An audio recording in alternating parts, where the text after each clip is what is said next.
All right, hello everyone, and peace of Christ to all of you. I hope my voice is coming good and clear. Please invite your friends. Um, I did not post anywhere yet that we are live on air, so please post around and tell your friends that we are here. Um, I'm going to post on Facebook right now and in other pages, so people will be informed. At the same time, I'm talking to you. Today, our topic is about the Trinity. You see, it's very well known that the Muslims supposedly they reject the Trinity, and Trinity is something totally unaccepted in Islam. And Muslims always they keep saying to us that they believe in religion. It's called Islam, which is religion of Tawheed. But none of the Muslims even can tell us what does that mean exactly. I mean, what Tawheed mean? It's just a plain word, mean nothing. And actually, if you go in details in the Arabic language, you will see it is Tawheed does not mean the oneness of God. Actually, it is the opposite. When somebody says I believe in Tawheed, he just admitted that he believe that there is gods, he wanna unite them. Gods. You see, in the Trinity, we don't believe in gods, we need to unite them. We believe in one God. When the Muslims they say they believe in Tawheed, Tawheed is a word in Arabic mean unification or uniting something. If the God is one, how you can unite the God? I mean, what you will do to him exactly? If he's one, what you will unify what together? You know, like as an example, if I want to say the American they met and they decide to do Tawheed to America, that is simply I'm saying they decide to unify and make a United States of America. As simple as that. So when a Muslim he says to us he believe in Tawheed, obviously the one who choose that word is a donkey. He don't speak Arabic very good, and it cannot be really something coming from someone he speak a good Arabic. Same time, if we look in the Quran, we will not find even the word. I mean, where is the Tawheed? The Muslim will say to you, well, where we can find the word Trinity in the Quran, in the Bible, as an example. Well, we can find it, you know, because Trinity is just a symbolic word. People they used to use to say to let us say to give a definition, an easy definition, what Christianity believe. That's all. Otherwise, we do not need the word Trinity to believe in the Trinity. Trinity is just a phrase used today in this world, and you know, before nobody even use it. It's not necessarily depend on the language. Like in Arabic, I never use, you know, we never use this word Trinity. What Trinity? You know, we never use it. You know, we have the you know the word in Arabic we use the word al-thaluth, al-thaluth al-quddus. The thaluth is simply from the word three, but we never use the word Trinity the same as in English, an example. But the meaning, the definition, everything is different, and it's very easy to explain and very easy to understand what Christians believe in. But when a Muslim he say he believe in Tawheed, that's very confusing. What do you mean you believe in Tawheed? What Tawheed is exactly? So today we are going to talk about this, and my Skype is open for any Muslim he would like to call us anytime he wish. Any Muslim would like to call us, please feel free. Only Muslims. I will not take calls for now, at least from anyone except Muslims, if you don't mind. And the reason we want Muslims to call, because we want you to hear the other side of the story. You see, Muslims they always like you to hear one side of the story. This is why in the Middle East we cannot talk, we cannot even debate Muslims. The second you answer a Muslim, let us say a Muslim he said to you Christianity is false, and you are a person who live in Pakistan, and you say to him no, Christianity is not false, your religion is false. The second you say that, you go to jail, and mostly they will execute you. So because Islam by nature is not a friendly religion, it is a demonic, violent religion. The second you don't agree with them, it's the same second they will do their best to shut you down, and mostly by killing you. Uh, I saw many Muslims saying to me, why you don't show your face? Why you don't show your face? First of all, I don't show myself for many reasons. I go to Islamic countries and nobody knows about me. If I show my face, I will not be able to enter Islamic countries, and I will be arrested immediately when I arrive in the airport. So that because Islam is not a good religion. Islam is an evil religion, and they cannot handle you saying something, anything. The only way to stop you is to kill you, to prison you, to jail you. Like now in Turkey, Turkey claimed to be a part of the NATO, but when a priest he said something, they arrested him right away, and he is in jail. And he is an American. So imagine if you are Turkish, they will forget about you. I mean, who's going to talk about you? This guy, he's a priest. They are talking about him just because he's an American. Otherwise, if he is just a normal Christian Turkish, he will disappear. How many Christians have been killed by the Turkish Ottoman Empire through history, and nobody talk about it because Europe today is a government of potatoes, tomatoes, who do business only. They care only for how to import cheap sardine from Morocco, how to get cheap employment from Turkey, how to get all kind of garbage, but they don't really care for something real, something important. Or what they care for, business is the most important. Like now, we talk about refugee. European countries, they try to present themselves that they are the countries who take refugees, right? But the fact, Germany is doing what George Soros wants. George Soros, he wanted cheap employment. He controlled the major businesses in Europe, and England is no exception. And cheap employment is extremely important for those companies and how we can afford them. If I want to hire, a British citizen who is a citizen already, well, he will ask for a lot of money, bigger salary, insurance, retirement, etc. I mean, let me get a refugee who will accept to work for almost nothing just to survive and maybe save some pennies in his pocket and send it to his family in Kenya, in Nairobi, in Zambia, in Ethiopia, etc. So they don't care really for anything about the value, like what you see in TV about we care, like this miracle is saying, we welcome refugees. This is not her words. Those are the words of George Soros, who own Europe. George Soros is a man who is the same as Muhammad in his time. He owned most of Europe. He owned most of America. He owned most of Canada. He owned most of Australia. He owned most of Saudi Arabia. He owned most of Kuwait. Most of he owned the world. He is the guy who make people kings and president. And this guy, you know, is what appear for you to be a person like, when you hear the agenda of the liberals, always you ask them who is the one support you by money. I mean, the money of the liberals is coming from where? Coming from George Soros. Okay, wow, who is just George Soros? Why George Soros is so interested in bringing those refugees from the Middle East and from Africa? Why is so important? Is that because he care for a human right? He care for the poor. If he care for the poor, what about you give all the money for you have for the poor? What about tomorrow you donate 50% of your budget, for 1 year, not all entire life, to the African in those poor countries? Let us see the good of you. He don't want to do that, and he will never do that.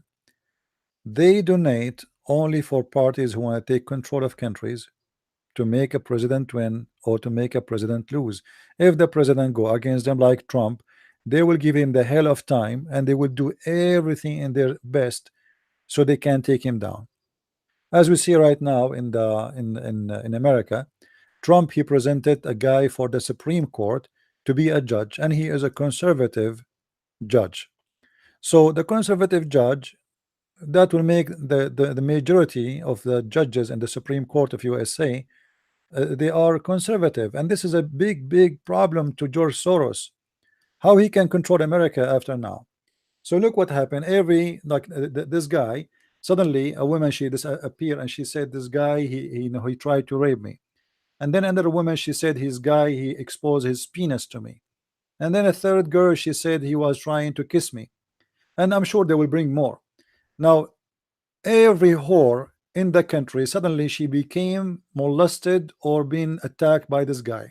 36 years ago they claim he did those things. 36 years ago. This guy is a judge all his life. They never mention and they said a word against him. And now suddenly he is the biggest scumbag ever. All of this is because George Soros, he will not let the Supreme Court go in the hand of the conservative, for that will make him lose. And maybe even they might even do some extreme measurement against him and check if he is legal, if he is. I'm sure this guy, he have a lot of illegal activities. So they do everything they can to stop. And same as history, same as religion, always is written by the one who have the power.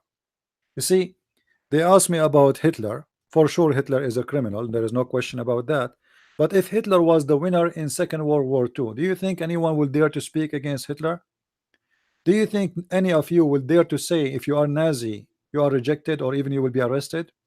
That will be a joke of the century. Nobody will dare to do so. Always history written by the hand of those who win. Those who lose, they are defeated and they have no history to write. If Hitler was the winner, everybody today will be praising him, and if not worshiping him, because he will force you to worship him anyway. And Islam is no exception. Hitler of Islam, Muhammad, he and his gang, they kill anyone speak against them, and we can show you tons of thousands of examples of Muhammad killing people for just speaking a word against him.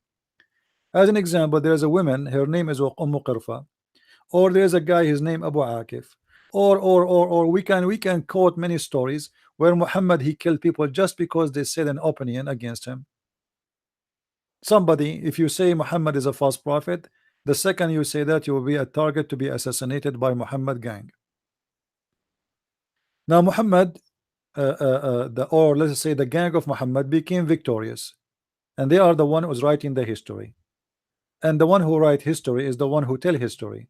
The one who lose, nobody speak about the true history, or at least the other side of the story. You see, today France celebrating the heroes from Algeria. The heroes from Algeria.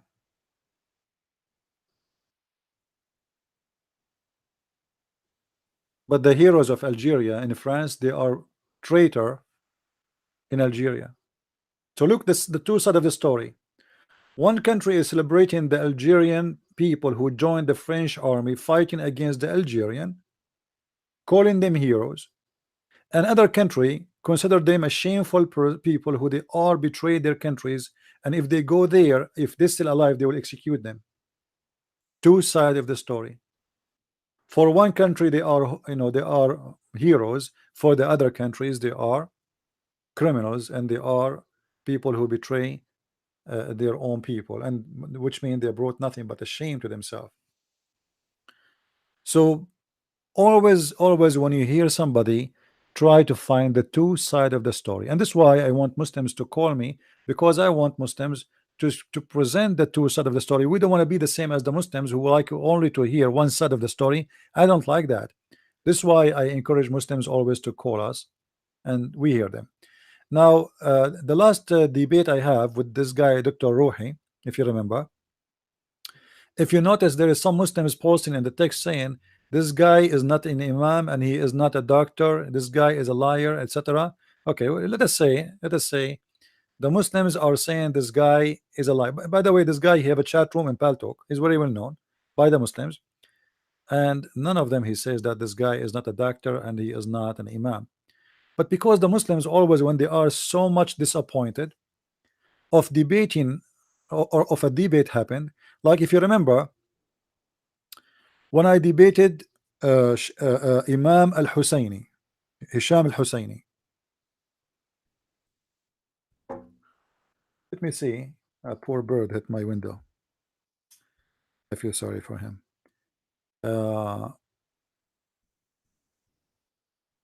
Let me see if I can get you the video so you can see the. If you can see the comments, you will see how the Muslims, they are accusing this Imam that I paid him money.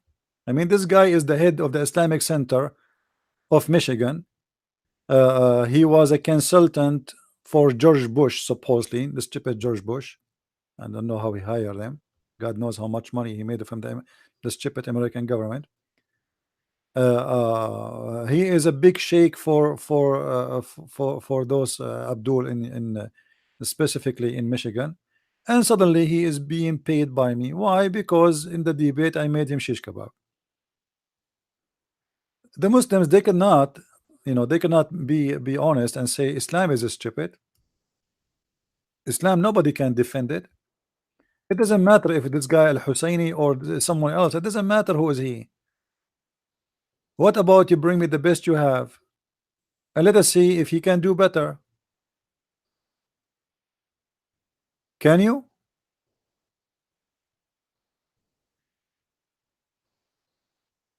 I found a debate with the Hisham al-Husaini. Hold on, let me give you a second.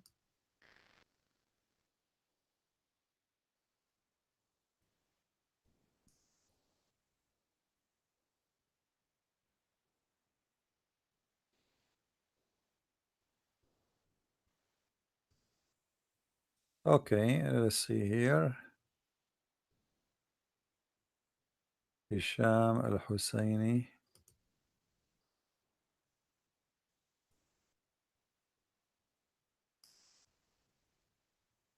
All right.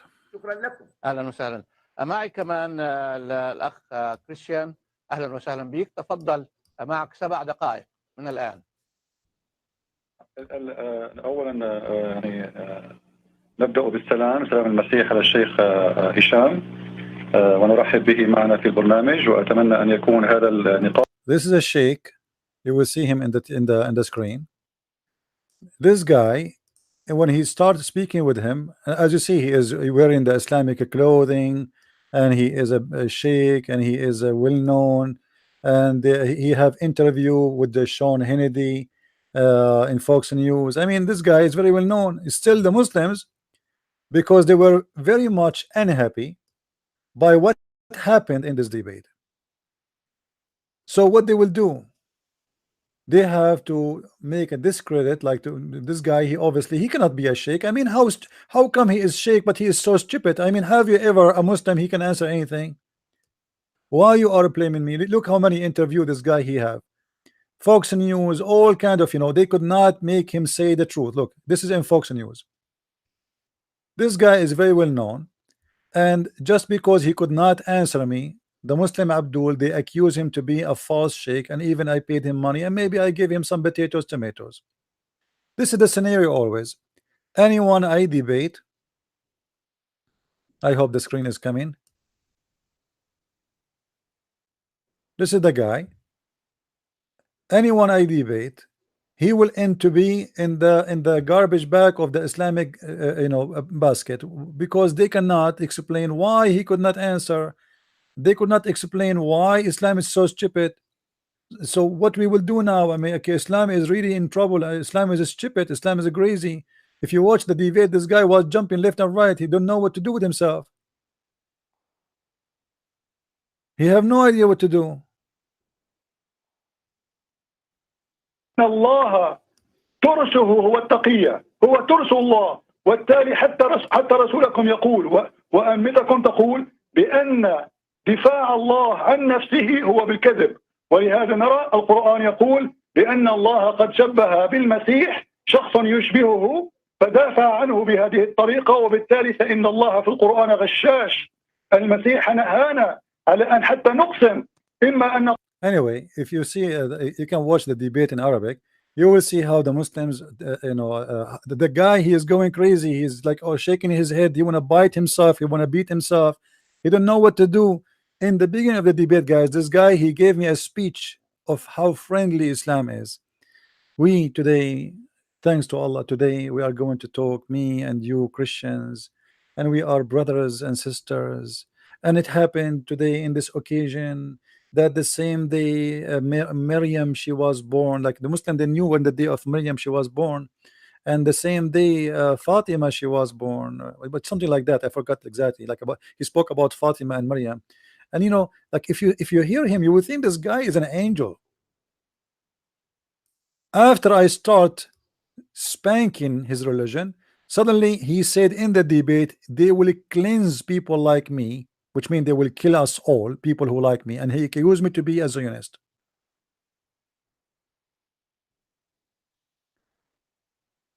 For the Muslim, this guy, he is not a good sheikh, he is a fake sheikh. أقسم بالله أن هذا عميل صهيوني. Did you hear it? He said, I swear by Allah, this guy is an agent for the Zionist.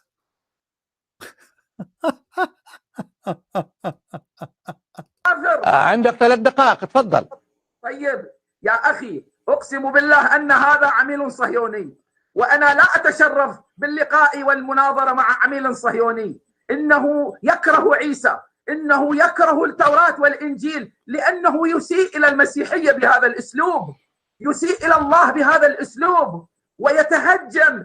يا أخي، نحن نريد أن نتعاون مع المسيح. Brother, we are trying to get close with the Christians, but this Zionist Christian prince, I swear by Allah, he's a Zionist. I swear by Allah. I mean, he could not answer me about anything. I said, look what he do. All the Muslims are the same.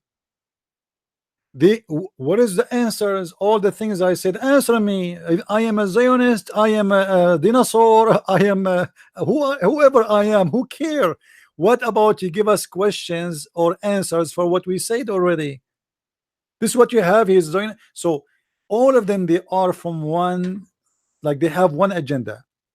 We bring them sheikhs wearing big abaya, big balushi tabushi in the top of their head. They have no idea how to answer. They sound stupid. They talk stupid. Islam is stupid. It's not my fault. And then what they say to you, you are a Zionist.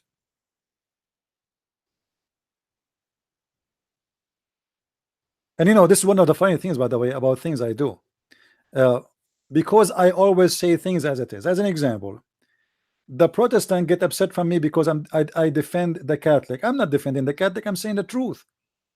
The Catholic, they get upset from me because sometimes I say things they don't like to hear. They say, oh, you are taking the side of the Protestants. So everybody is upset from me. The Protestant, the Catholic, the Muslims, the Jews, everybody. Because the second you start saying things as it is, people get upset. The only way to make everybody happy is to be hypocrite. If you say that pictures and icons and statues are wrong, somebody will be upset. If you say, you know, you just say anything. The second you say the truth, people get upset. And I'm just being fair. I'm saying that this has happened always, not only with Muslims, even Christians. I don't take a side. I don't care if you are a Muslim or not. I say things as it is. And none of you Muslims can answer.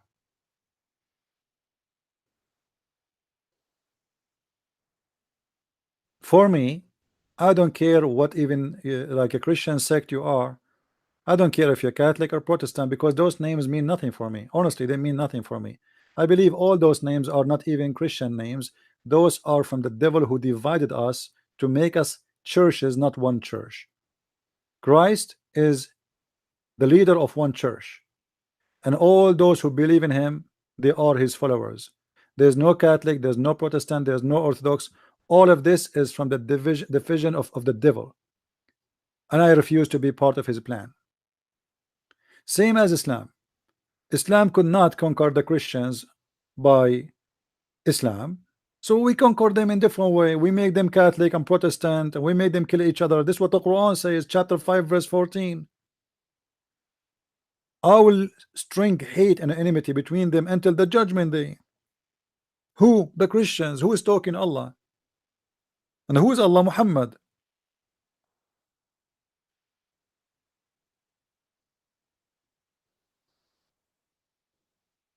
we as a Christians, and when I say we as a Christians, you see people, they, by the way, in America, when you say I'm a Christian, it's mean you are saying you are Protestant.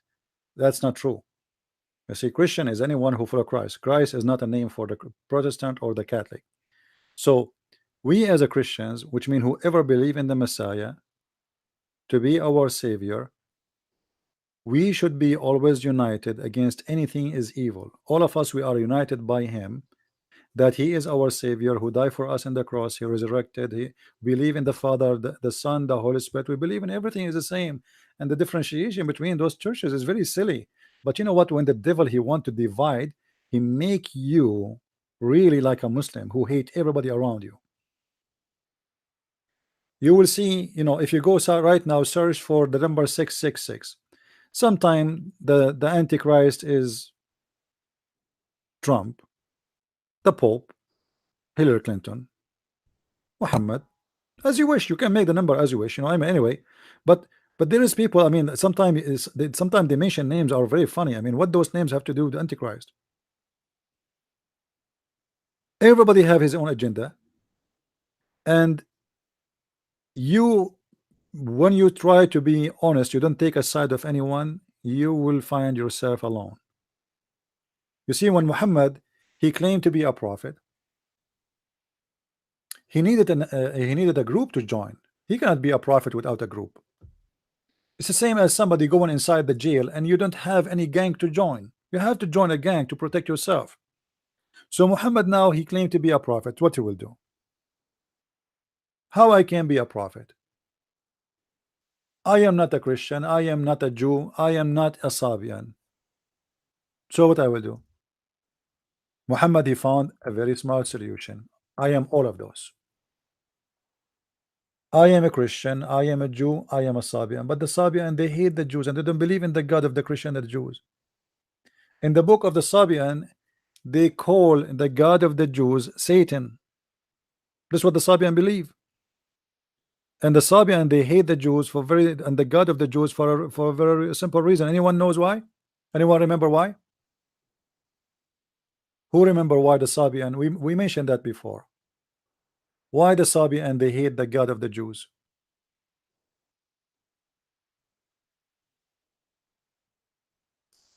Who remember?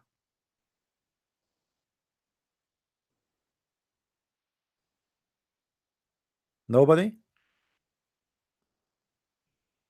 Look like not many of you is taking notes. Because the Pharaoh, right?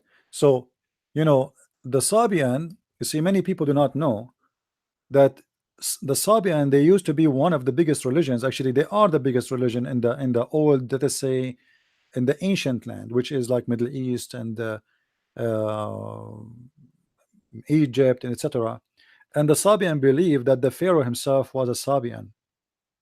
So when the army of the Pharaoh crossed the sea after Moses, and then the God of Moses destroyed the army of the Pharaoh, that is what make the Sabian hate the God of the Jews, because he destroyed them, he destroyed their army.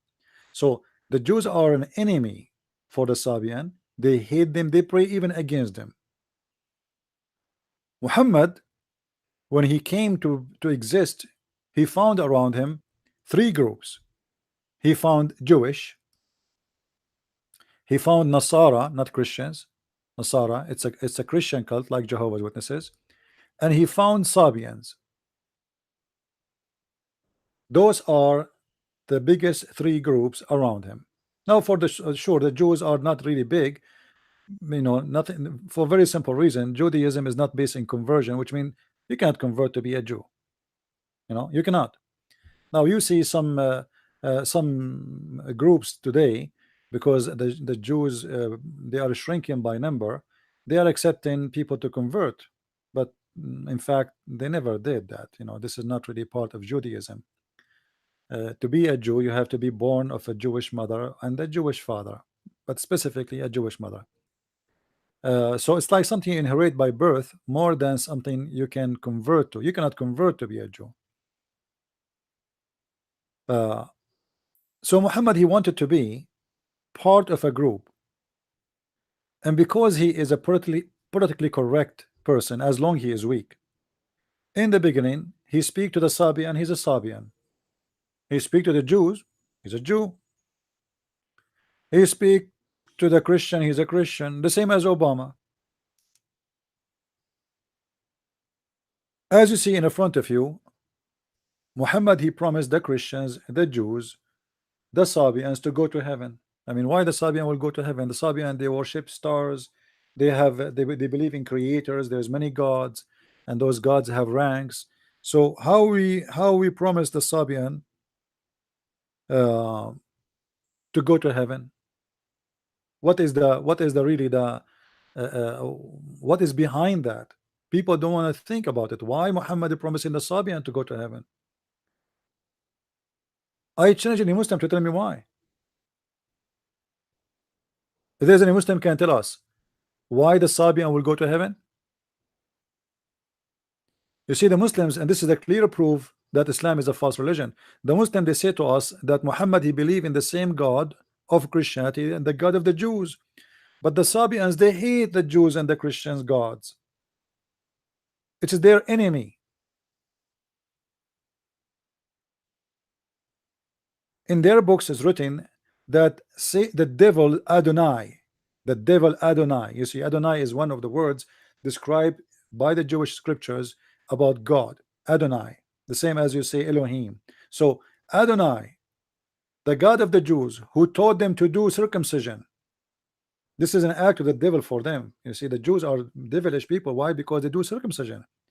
So it's something disgusting they do. The Sabian, they made fun of the Jews for doing that. You must be a devil to do that. So how Muhammad, he accepted the Sabian to be part of heaven? What will it grant a Sabian to go to heaven? If there's any Muslim listening,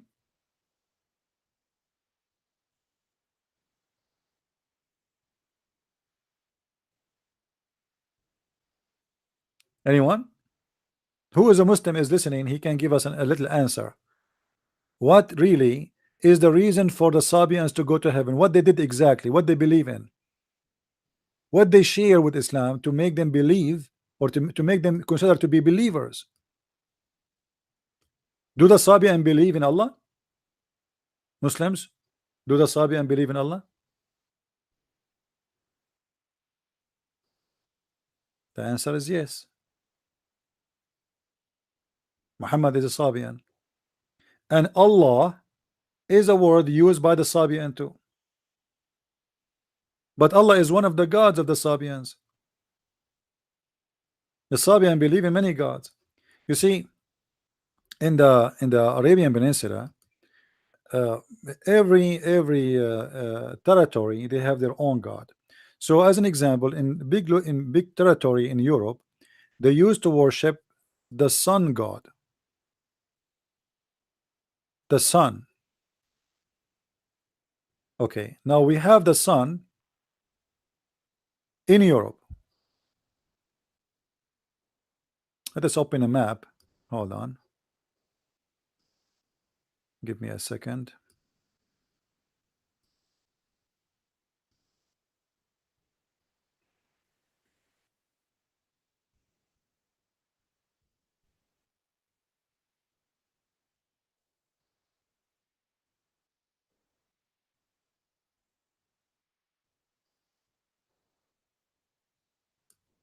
All right. Let us show you in the screen.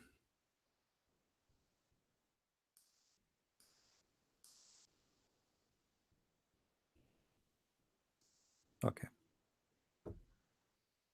In those territories where the sun is real, where the sun is beloved, where the sun is needed, to make it simple, everyone believe in the God which he like.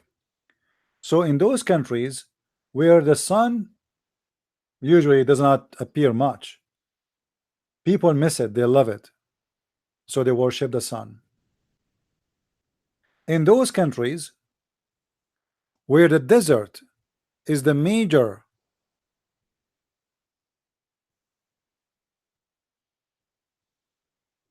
land like Saudi Arabia, Jordan, etc., this area, they are in love with the moon because the sun bring death to them. The sun bring death. No water will disappear fast. It's hot. It's extremely hot. It's death. It's kill the grass, the animals. Here, the sun bring life. They wait for the sun for long. So the sun is the God to be in love with because they need it. Here, the moon is the God they need. They do not need the sun. They are sick of the sun. So what people used to believe that there is sun God and moon God. And you know, the Muslim, they will say to you, as I saw like the idiot, what his name? I forgot his name. Dr. White. Dr. White, because he is a smart, very smart person, he said, how, you know, a person asked him how Islam believe in the sun, in the moon God. He said to the guy in the church, he said, how the Muslim believe, you know, in the moon God, but the Quran says don't worship the moon. Huh? I mean, what's wrong with you? Why, you know, don't believe in those lies. The Quran says don't worship the moon. But who said if you worship the moon God, you are worshiping the moon, you idiot? The moon God is not the moon. The sun God is not the sun. You see, when Muhammad was reciting the chapter of An-Najm,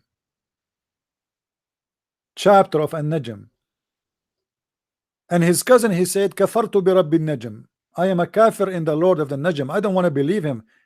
Muhammad did not say that the Najm is God. He said the Najm have a Lord, same as the moon have a Lord. So worshiping the moon God does not mean you worship the moon, but the moon is a symbolic or the sign of God, which is the God of the moon.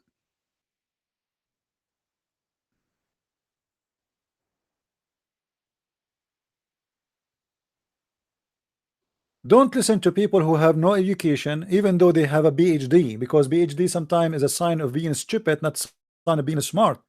And to be honest with you, I never spoke to someone who have a PhD. He can have an answer for anything, because those people they try, you know, they hide behind the degree they earn in university.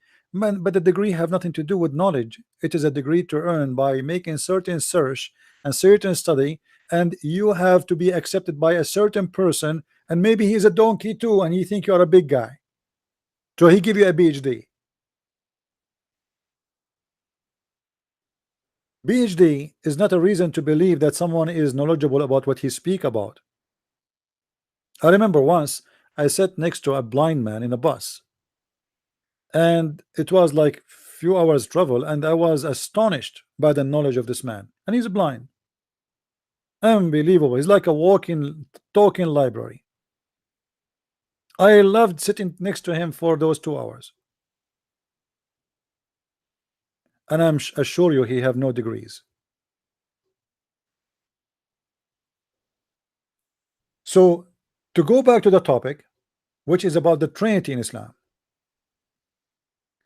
if you look in the Quran, you will see Muhammad, he focused in something, that Allah or Allah is the Lord.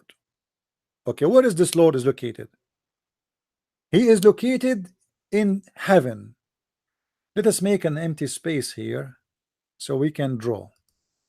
I am sure you like my drawing as usual.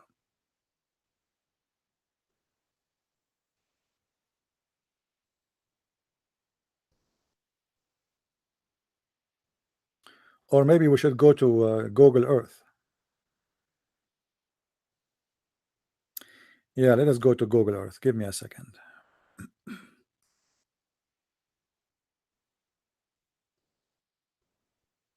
And please, if you are a Muslim, feel free to call me. All right. And present your case as a Muslim. You are more than welcome. You see, we open our call for like hours, and then they say to you after we close that you are wrong, he's liar, he's a deceiver, etc.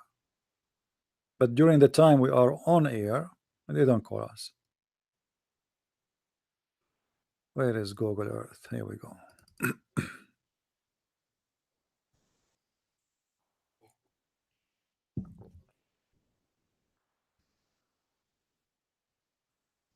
All right. Usually when I open Google Earth, it's slow my internet, but I hope it's not going to be the case this time. All right. So this is in front of us here, our Earth. The Quran focus always that there is a place which is called the house of Allah, and supposedly this is Mecca, and this is Mecca here. Let us make a dot. This is Mecca location here, and then above Mecca exactly, supposedly is the throne of Allah. Allah is sitting here on his throne. Allah, who is sitting in the throne, carried by 8 angels. Every angel have 4 faces.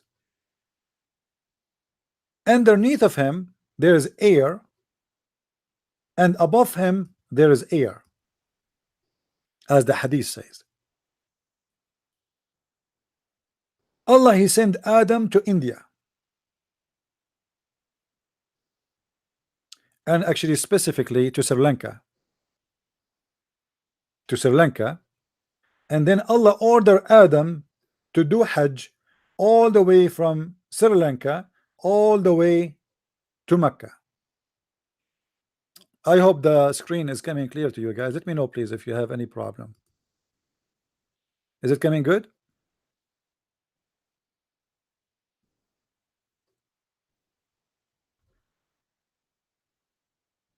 Now Muslims, they keep saying to us that Allah never and Islam never accept the Trinity. But look what happened. Which Muslims, they agree 100% with it. Allah is up. Allah, he sent an angel, his name is Jibreel. He sent him down from the sky to this location. Now let us make it blue.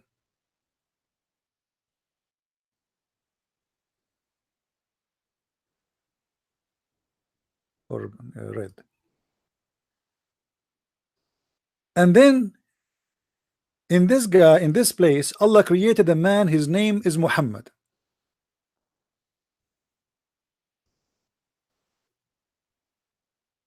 His name is Muhammad.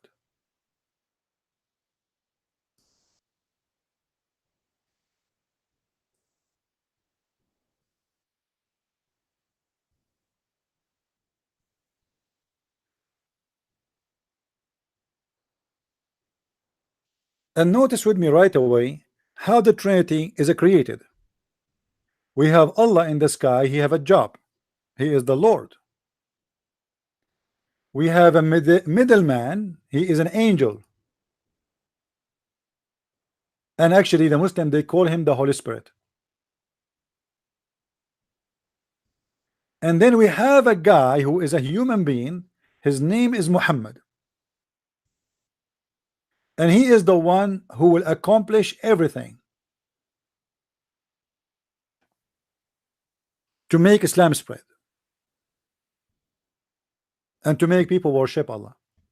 But you will notice here with me that Islam is not capable to be exist without the number 3. If you ask a Muslim, can I convert to Islam by saying I believe in Allah, he will say no. How I can convert to Islam? He said to you, you have to believe in Allah and Muhammad. Okay. Can I believe in Islam by Allah and Muhammad without believing in the Holy Spirit? He say no. You have to believe in Allah and Muhammad and the Holy Spirit. Can I believe in Islam that Allah he inspired Muhammad directly without the Holy Spirit, they will say no. You have to believe that the inspiration came to Muhammad by the Holy Spirit. Can I believe in Allah and the Holy Spirit without believing in Muhammad? No. Can I believe in Muhammad and the Holy Spirit without Allah? No. So the Trinity in Islam is extremely exist. It's in the front of your eyes. Islam is not exist without this Trinity. Now here we need to ask few questions. What is the need of Jibril? Jibril, the middleman, who, as you see, he is in the middle. And by the way, this is not Gabriel. Muhammad, even the name, he was not able to quote it correctly, so he called him Jibril. As usual, he never quote a name correct. The same as who is the father of Mary. His name is the father of Mary and the father of Moses and the father of Aaron is Umran. What Umran? Who's Umran? Umram became Umran. Gabriel became Jibril. As usual, no problem. So here now we have Allah. Let us clear a little bit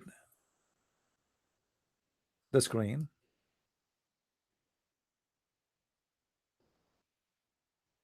We have Allah.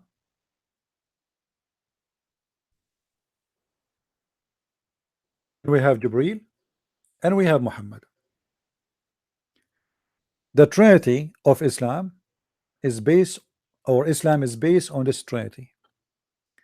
Now someone might say, well, what about the Quran? Well, the Quran is not a person. Trinity is about person. Allah is a person, Jibril is a person, Muhammad is a person, and Islam based on a three person.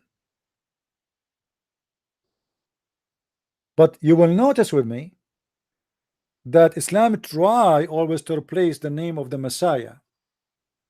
If you remember the hadith where it says the Muslim believe that Allah, he said to Muhammad, if not you Muhammad, I will not create the universe.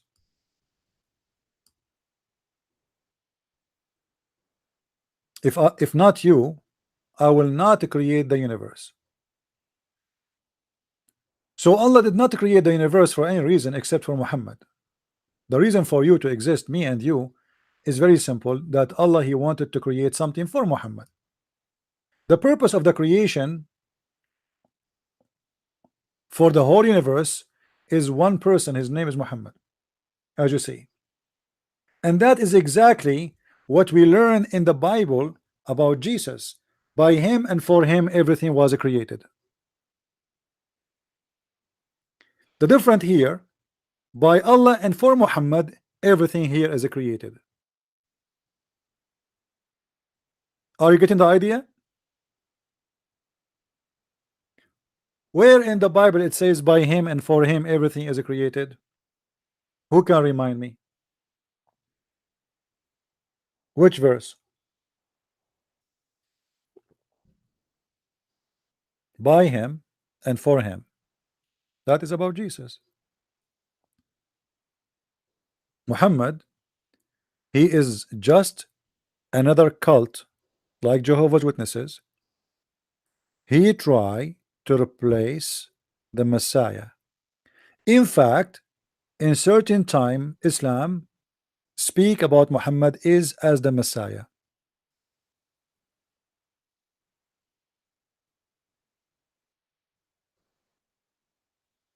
And I believe that in certain time Muhammad, he did not speak about himself to be a new person.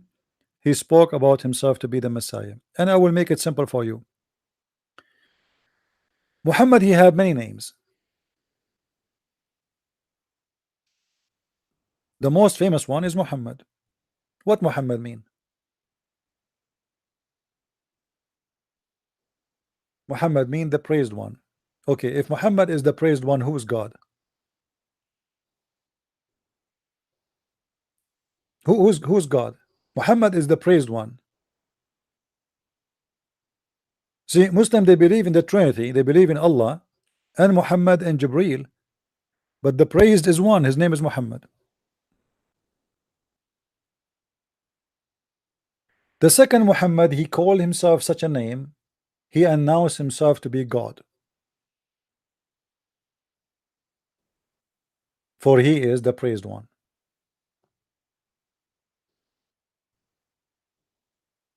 And if Allah is the praised too, that's mean Allah is not God too, because I mean, why you want to praise Allah? Because Muhammad, he praised him. Allah, he praised Muhammad. The universe praised Muhammad. The angels praise Muhammad. Everything worship Muhammad. And Allah is just a tool to use, or a name to announce, but he have no reason and he is not important. In Islamic countries, if you insult Allah, they will give you 3 days to repent. If you insult Muhammad, they will kill you. There's no repentance.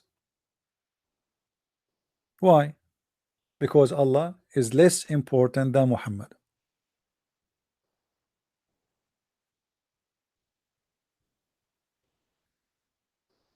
Do we have any Muslim here? He don't agree about anything of what I said? Would like to give me a call? Anyone? What kind of religion believe that if not Muhammad, sky and earth and heaven and hell will not exist? The trees will not exist if not Muhammad. The Shia, actually, they go farther in their madness from the Muslim Sunni. The Shia, they believe that Muhammad and his family, they wear stars or light in the forehead of Allah. So let us draw Allah here. You know me, I'm very good in art. So this is Allah, who have a face of a man. We are not sure if he's bald or not, but we will assume he is not bald. Who have 2 ears, he hear everything, but his reception is not good. And he have nose, he have a mouth, he have a cheek, he have a neck. I mean, you name it. Okay. According to the Shia, Muhammad and his family, they wear stars in the forehead of Allah. Fatima, Ali, Hassan, Al-Hussein, and Muhammad.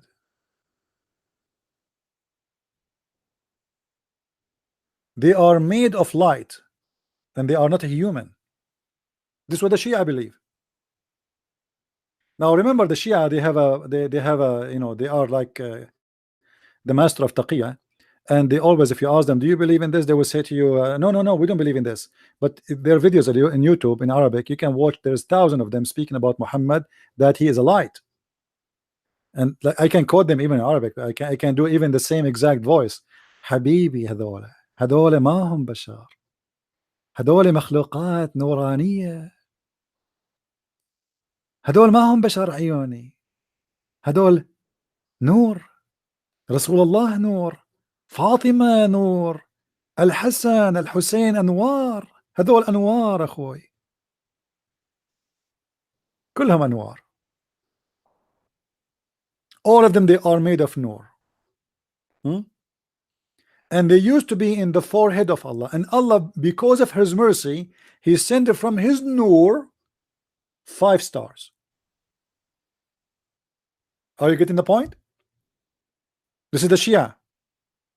So Allah, he sent from his light, from his nur, light to the earth because of his mercy.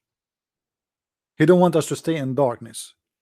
And here nur is not a metaphorical, it is literally nur. Allah himself is a nur.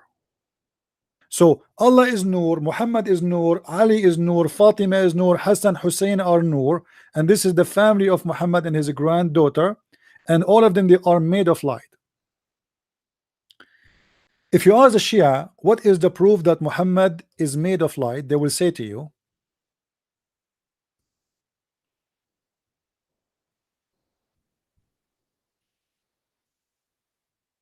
in the Quran.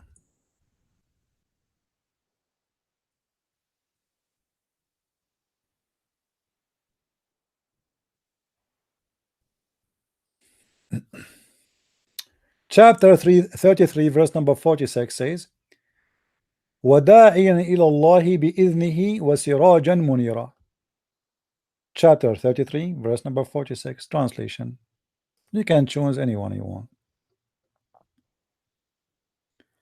Allah speaking about Muhammad, saying, O Prophet, lo, we have sent thee as a witness and the bringer of good tiding, and a warner, and a summoner into Allah by his permission, and as a lamp that giveth light. The Shia, they say, see, he is the light who give, or he is the lamp who give light.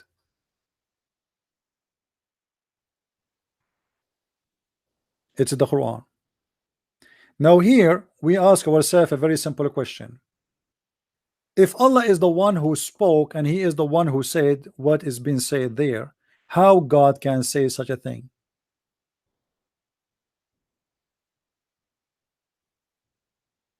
Any Muslim can explain? How Allah he say that Muhammad is the light for the world? Who is the Muslim want to explain to me? Don't you see there's something wrong there?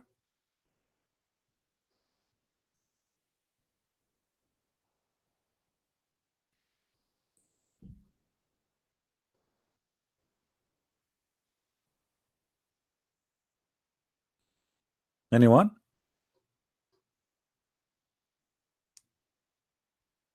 How Muhammad can be the light of the world? I mean, what does that mean? If Muhammad is a man, the Muslim they say to us Muhammad is just a normal man like everybody. We don't worship Muhammad. This is what they say. But Allah in the Quran says that Muhammad is the light for the lamp. Why Muhammad is the lamp for the world? Who is the Muslim want to explain to me how this happened? Muhammad is the light for the world, but he steal, he kill, he rape, he's a child molester, he cheating his wife, he take false oath, he's a criminal, and he is the light for the world. I see the light in Afghanistan.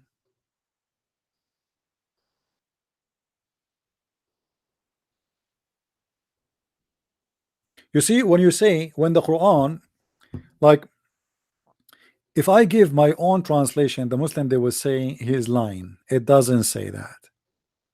Look what the Quran said. And as a lamp. This is their translation. I didn't say I agree. Just wait. A lamp. You know what lamp mean? You see, when somebody is a lamp, when we say he is the lamp, that means he is the source of light. There is videos on YouTube about scientific miracles in the Quran. Just to get you the Abdul busted with their lies. When they, the Muslims, they make those miracles, but by doing them, by making them, they expose Islam actually.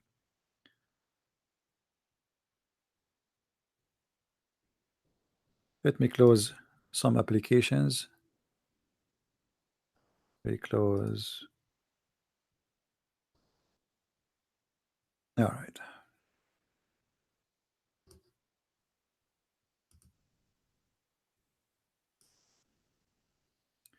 If you go in the Quran, or if you go on YouTube, you search for Allah speak about the light of the sun and the moon as a reflection of the light. This is what they say, the miracle. You can watch it in YouTube. Okay, based on what? Let me search for it. Hold on.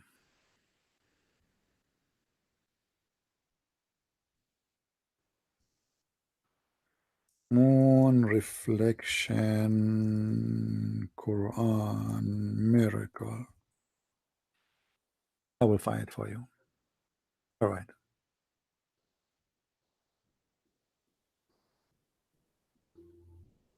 All those here is speaking about how the Quran speak about the sun as a shining light and the moon is a reflect. I mean, the Quran says that, but they say yes, and they use their own translation to prove to you such a thing.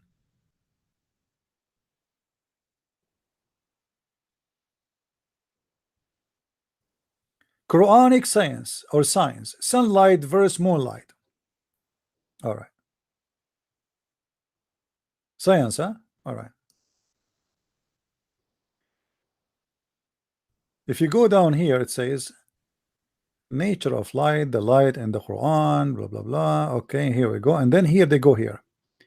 It is he who made the sun to be shining glory, diya, and the moon to be nur.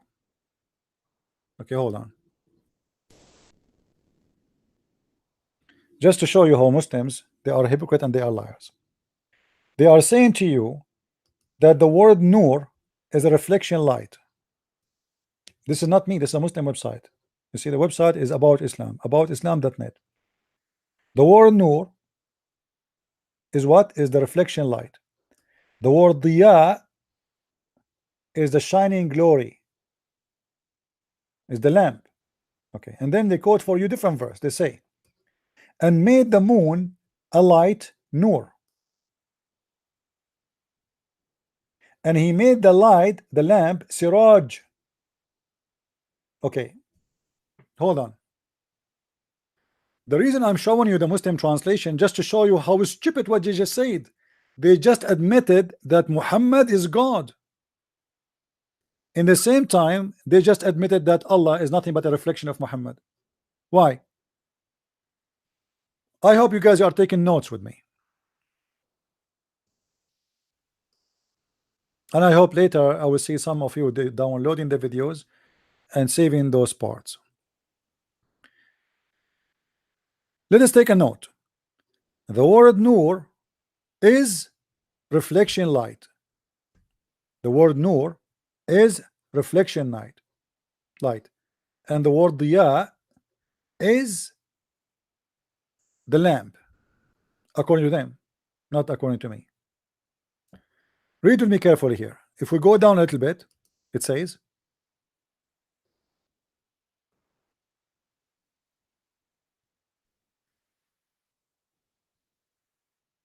blessed is he who made consultation in the skies. Consultations? What is that? And placed therein lamp, siraj, and a moon giving light, munir, giving light. This is their translation. I did not say anything. Muslim, don't cry, don't throw rocks at me. We continue. If we go down in the article is explaining more what light, what siraj mean, and what diya mean. Go down.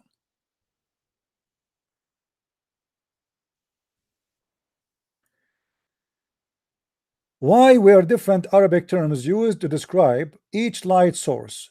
In addition, why it is only the sun and not the moon is described as siraj or a lamp? Why? Muslims asking question, and you know, when a Muslim he gets smart, I mean he break all rules. This is a Muslim, he's getting smart.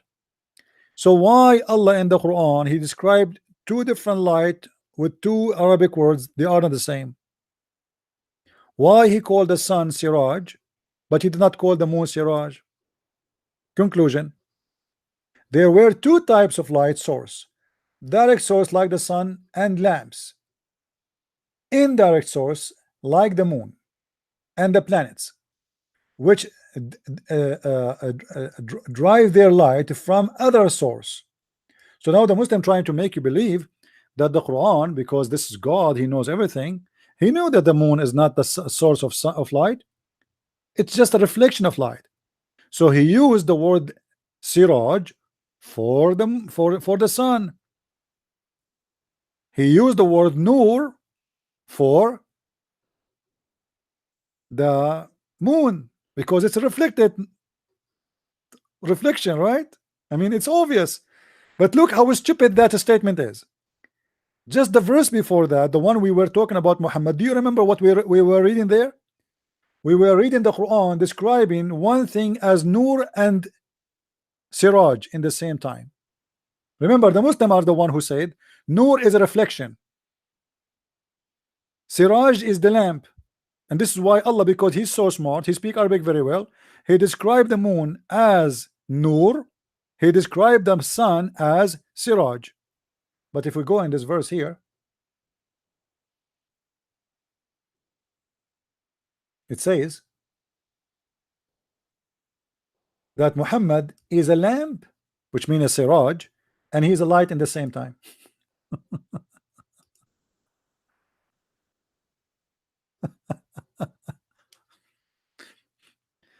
To make it simple for you, the word here light is Nur. The word here is Nur. Or let us make it in red.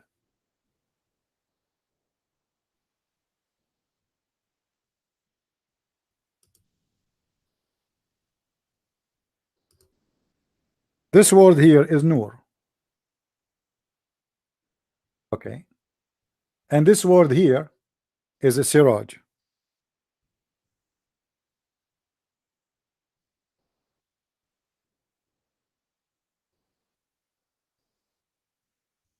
Do you understand what happened? What's happening here?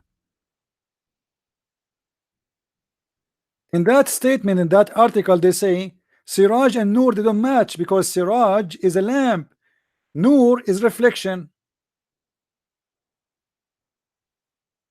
But this is not reflection. Is the Nur of Muhammad reflection of the Siraj when he is the Siraj? The Quran says he is a Siraj and he is a Nur. So how he is a reflection and he is the Siraj in the same time? But they say to us that the word Siraj used for the sun because it's a source of light, and the word Nur is used because it's a reflection. Guys, do you understand what I'm saying, or I made it complicated?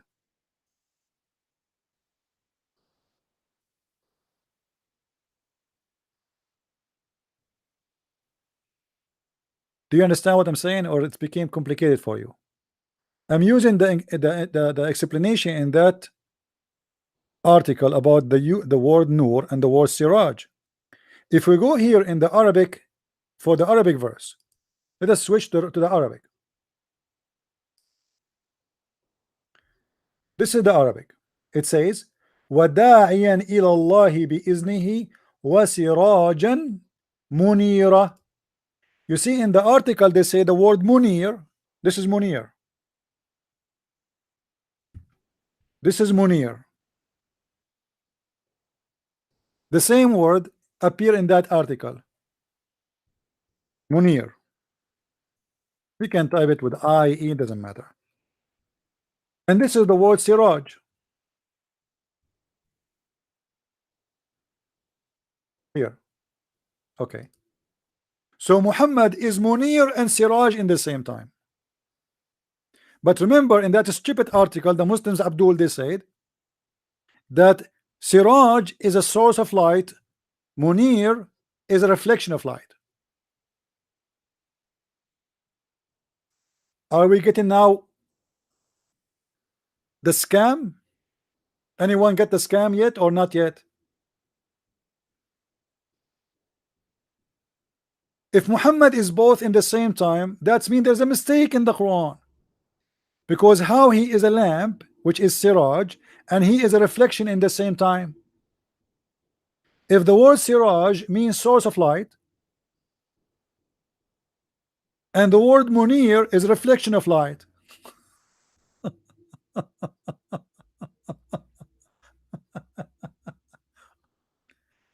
You know, those articles are the most stupid articles ever, and the one who wrote them, obviously he did not take a shower for 10 years, and he was busy killing fleas in his head during the time he wrote the articles, and mostly most of the ink was dropping in the article was coming from the butt of the fleas.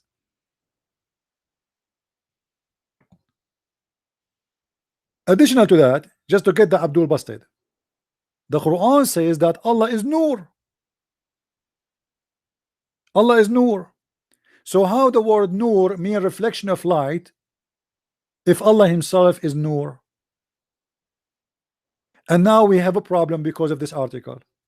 The Muslim, they said, by claiming that the word Siraj, which I agree with them, by the way, the word Siraj is a lamp. But by claiming that when Allah he said the word Siraj, he is making definition between source and reflection. If this is the case, then Muhammad is the source and he is the reflection in the same time. And that's mean Allah is not the source of anything. Muhammad is the lamp, and Munir, according to them, present the reflection of a light, not a source of light. So Muhammad is the lamp who reflect light. How he is Siraj, who is a source, and he reflect in the same time? There's a contradiction. However, the Quran says Allahu nuru samawati wal ard. Allah is the nur of the earth and the heaven. By the Muslims saying that the word munir and nur mean reflection, that's mean Allah himself is not the source of any light, he is a reflection too. And by saying that Muhammad is Siraj and Siraj is the source of light, that's mean Muhammad is God and Allah is nothing but a reflection. He is the same as the moon.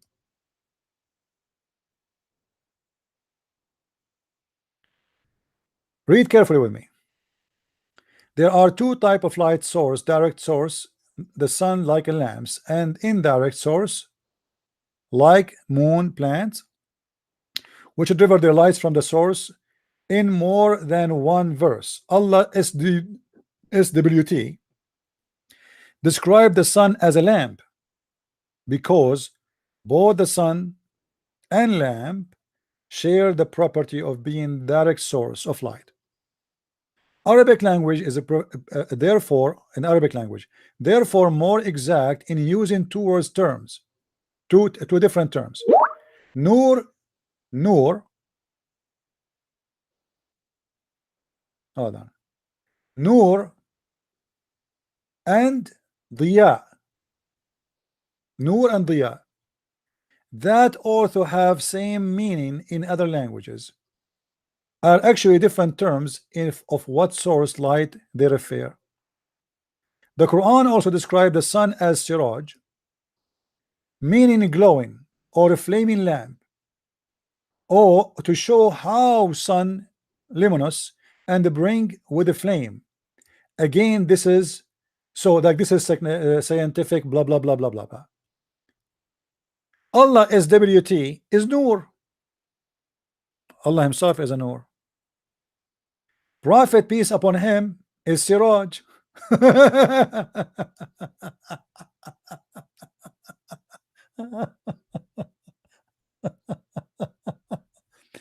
Many atheists, Islamophobes reach hard to refute the authority of the Quran. One such a refutation question why the Quran does not explicitly state that the moon is light reflect. Another argument, and perhaps the most etc. refer, is that Quran state that Allah is Nur and that Muhammad is Siraj. See, as we said, we show it to you. They claim that this is meaning that the Prophet is the source of light, and Allah, maybe those guys are answering me by the way, and Allah SWT is only reflector. Okay, but this is based on an article. Let us see what they will say. Such an argument might be valid if the book being discussed is a science book, textbook. Look how, guys, a second ago they were talking about science. Do you see the hypocrisy? The same words, when they want, it's about science. When they want, it's not about science. This argument is valid if the book is being discussed is a science book. So why you are the one is saying that Allah, the discovery of science? Aren't you the one saying here, just the 2 lines before, that this is discovery of science? Do you see it? Who is the one who brought this argument to make it about science? Isn't it you? Do you see the hypocrisy? When they want, this is scientific words. When they want, it is not scientific words. The same exact words.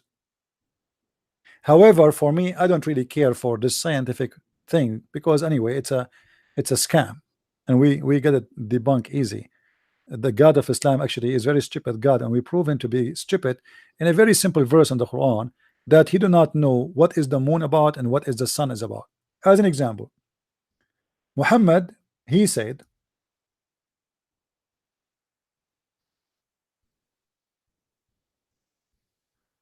in the Quran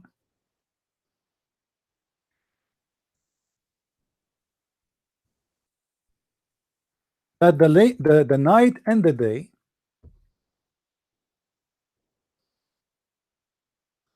they run, and the moon and the sun. Let me show you.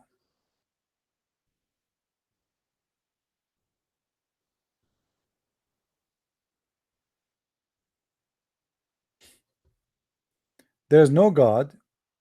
He can be in any way like have a little bit of knowledge. He will say such a thing. This is very stupid.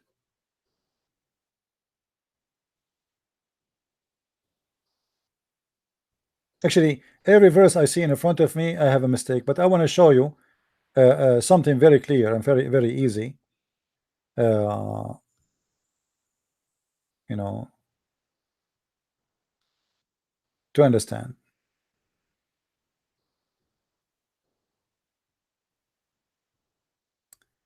Which one I will choose? All right, read with me this one. Chapter 21, verse number 33. 21:33.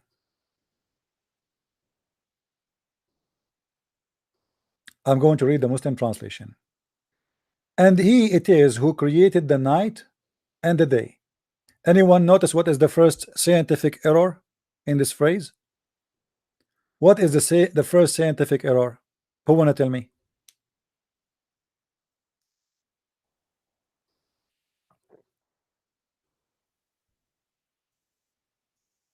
Anyone notice? What is the first scientific error in this sentence?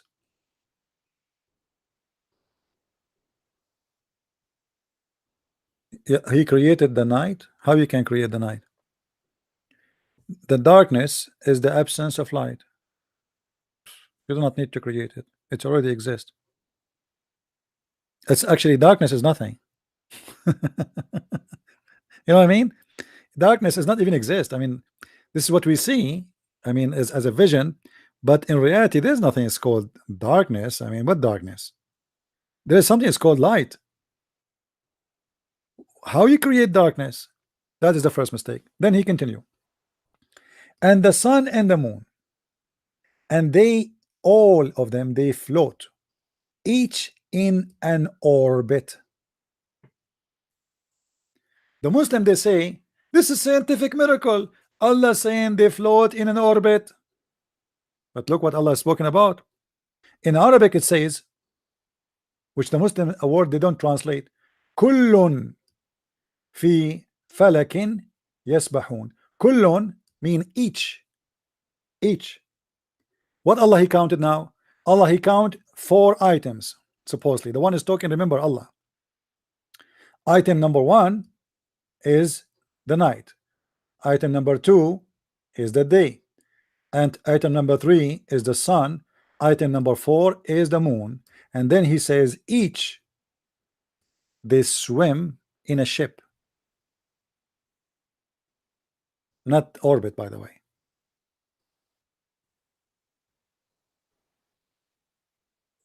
It's a ship, and this is what the Sabi and they used to believe. This is why actually all days you will see that people, they believe that stars, they have a ship, you know. I don't know if you saw those, the old artists for those they do read the future, and they read your, you know, what will happen to you tomorrow. So every star is in a ship, and the Quran claim that all those four, they run in a ship, they swim. Actually, the word in Arabic yasbahun mean swim. They swim, literally swim. All right, if you go to the English translation, let us change the translator.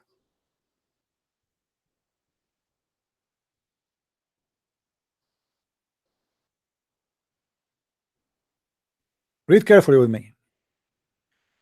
And he it is who has created the night, that day,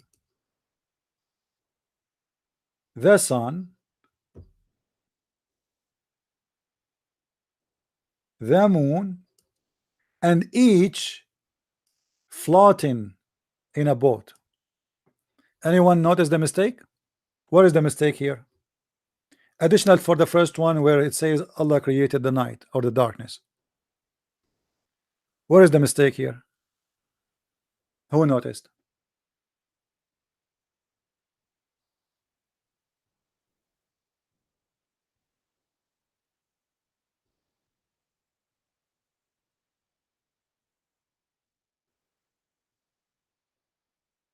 What is exactly? Yeah, the day and the night. You see, the here there is a problem. The Quran added the day and the night, they are swimming, the same as the moon and the sun. In different verse, Muhammad, he said, claiming that this is God, told him the following.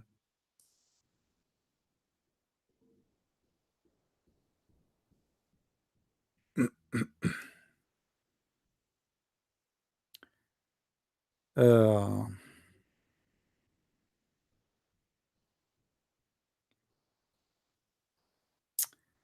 see, I'm getting old. I'm trying to remember the verse.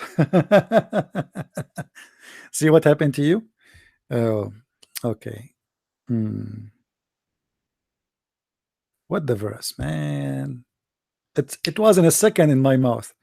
Unbelievable. I just switched the website, and now I which verse? What the verse? What a verse? Okay.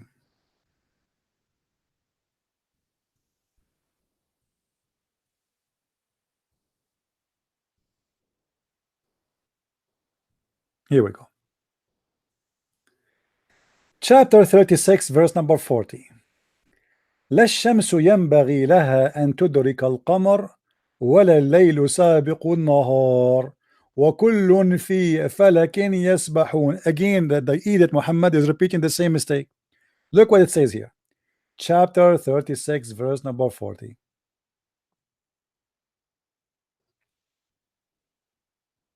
It is not for the sun to overtake the moon.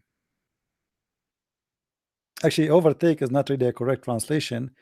Tablugh is mean to reach. It's not for the sun to reach the moon. They cannot reach. And what does that mean? You know, what does that mean exactly? He's talking about the day and the night. Listen carefully. Nor does the night outstrip the day. They float each in, they swim each in a ship. Okay, so what the Quran again insists, that the sun and the moon, the day and the night, each one of them is swimming, and they will never meet. Anyone here can tell me what is the mistake? How many mistakes here?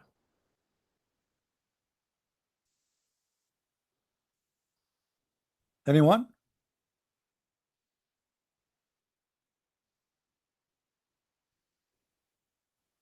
Only stupid ones who believe in such a garbage. Because in fact, when we have night, we have day in the same time. What do you mean they don't reach each other? And what we explain and what we say about what it's called the eclipse, isn't it in the middle of the day suddenly we have night? How this happen? Because the moon reach the darkness, reach the day. You know what I mean? We can have day and night in the same time. We can. Allah, He says you cannot.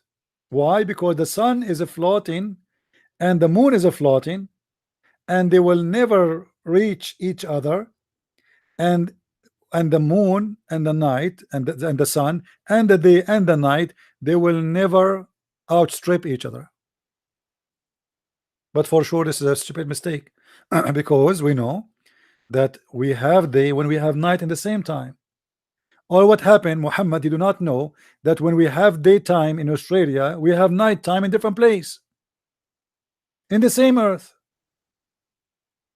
He thought, because he's a false prophet, speaking that God told him that the earth have night, and when there's night there's no day.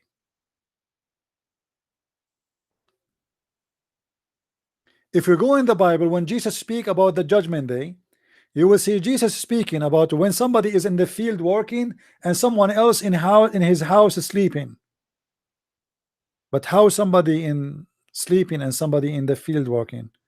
In the field, this is a farmer. At home sleeping, that's nighttime, because it's speaking about the difference of the time. Where while people they are asleep, there's people they are in the field, in the farm. Here the Quran believe that they take over, night disappear, because it's taking different shape. Night come, the moon go.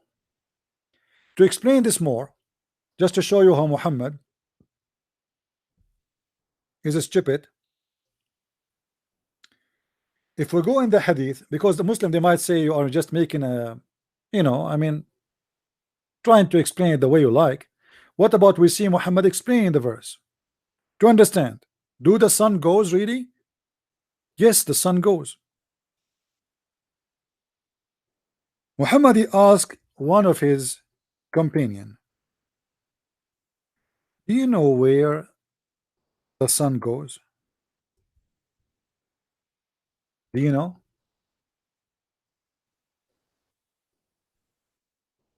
Read with me carefully, because Muslim they might say he is fabricating the meaning. It does not mean that. Remember with me here, it says in front of us, chapter 36 verse number 8. Do you see it? It is the Muslims translation. This is number one. The hadith is even giving us, he's talking about what verse exactly in the Quran. So we have no issue. I mean, this is your prophet, this is your translation, this is your Muslim website, and this is the hadith number. Sahih al-Bukhari, book number 60, hadith number 326. I hope it's clear to you. Narrated by Abu Dhar. Once I was with the Prophet in the mosque at the time of the sunset. So take a note, it was the sunset time. The Prophet said, O Abu Dhar, do you know where the sun set? I replied, Allah and his messengers and his apostle knows best. And you see here, the Muslim they say that the Christians they do shirk because they share the name of God with the name of Jesus. But the Muslim they do that all the time. For us, Jesus is God, so we are not mushrikeen. We worship one God, and that is our Lord. It is you who is mushrik, because now you associate the name of Muhammad with the name of Allah, and you associate the knowledge of God with the knowledge of Muhammad. Allah and his apostles knows best. Who knows best? Allah and his apostle. That's it. Nobody knows best except two, not only one. Then Muhammad did not say to him, don't say my name, don't say that, say Allah knows only. No, Muhammad don't he is actually, Muhammad is asking this question. He want to hear this. He want to hear this part where the Muslim they say to him, Allah and his apostle know better or knows best. Muhammad he said, it goes and prostrate underneath the throne, and that is Allah statement. And then he read the Quran for him, and the sun runs in its fixed course.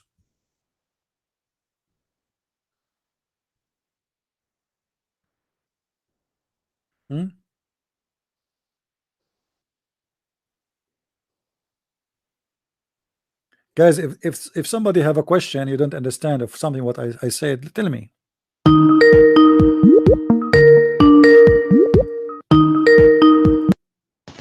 Hello.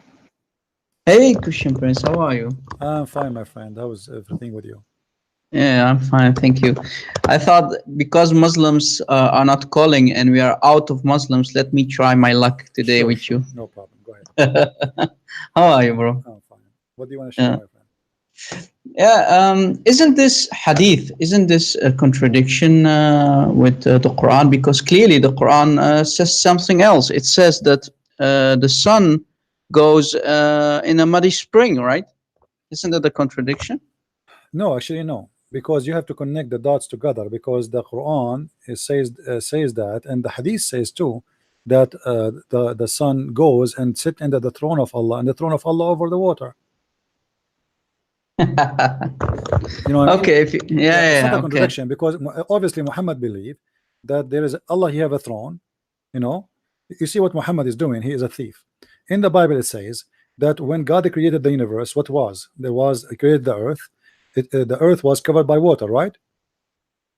Yeah. Okay, and then God is above the water. He's above this earth. So Muhammad, he copied that. So we have water, and we have God. He is the Spirit of God is above the water. So Muhammad, he wanted to make same story, but he have to do some change. So now he come with some mix of legends that there is a sun found by Alexander the Great, sitting in a murky water. Allah chair is above the water, and the sun goes every day and prostrate itself, sleeping in the muddy water, and Allah in the top of it. And then Allah, and he's trying to explain why the sun disappearing, and that is very logical to understand at that time. Because if you go right now, if we go to the beach and you notice the sun is going down, you will think the sun is going inside the ocean, correct? Yes. Okay, this is the normal like a normal behavior from a human being to believe in the old days, because they see every day, whoever live close to the beach, he will see the sun coming down and going inside the water, and even the water getting red. Okay, but what are you going to do with the mud? Because it says a muddy spring. Well, this is the reason it's called muddy, because obviously that area is muddy. This is why it turned red. You know what I mean? And not only muddy, it is hot too, because hamia is not only muddy, it is boiling. It's hot, yes, Yeah. boiling. So Yes. so because the sun is hot and it's going down in that water, and that water, the color changed and became muddy because it boiled, and because of the sun is inside it, is going to mix between the water and the mud. So Muhammad, if you go in the hadith here, let us see the hadith, the same hadith I mentioned to you, which is proving that there's no contradiction. Both of them prove that Muhammad is a liar. You know? Yeah, of course.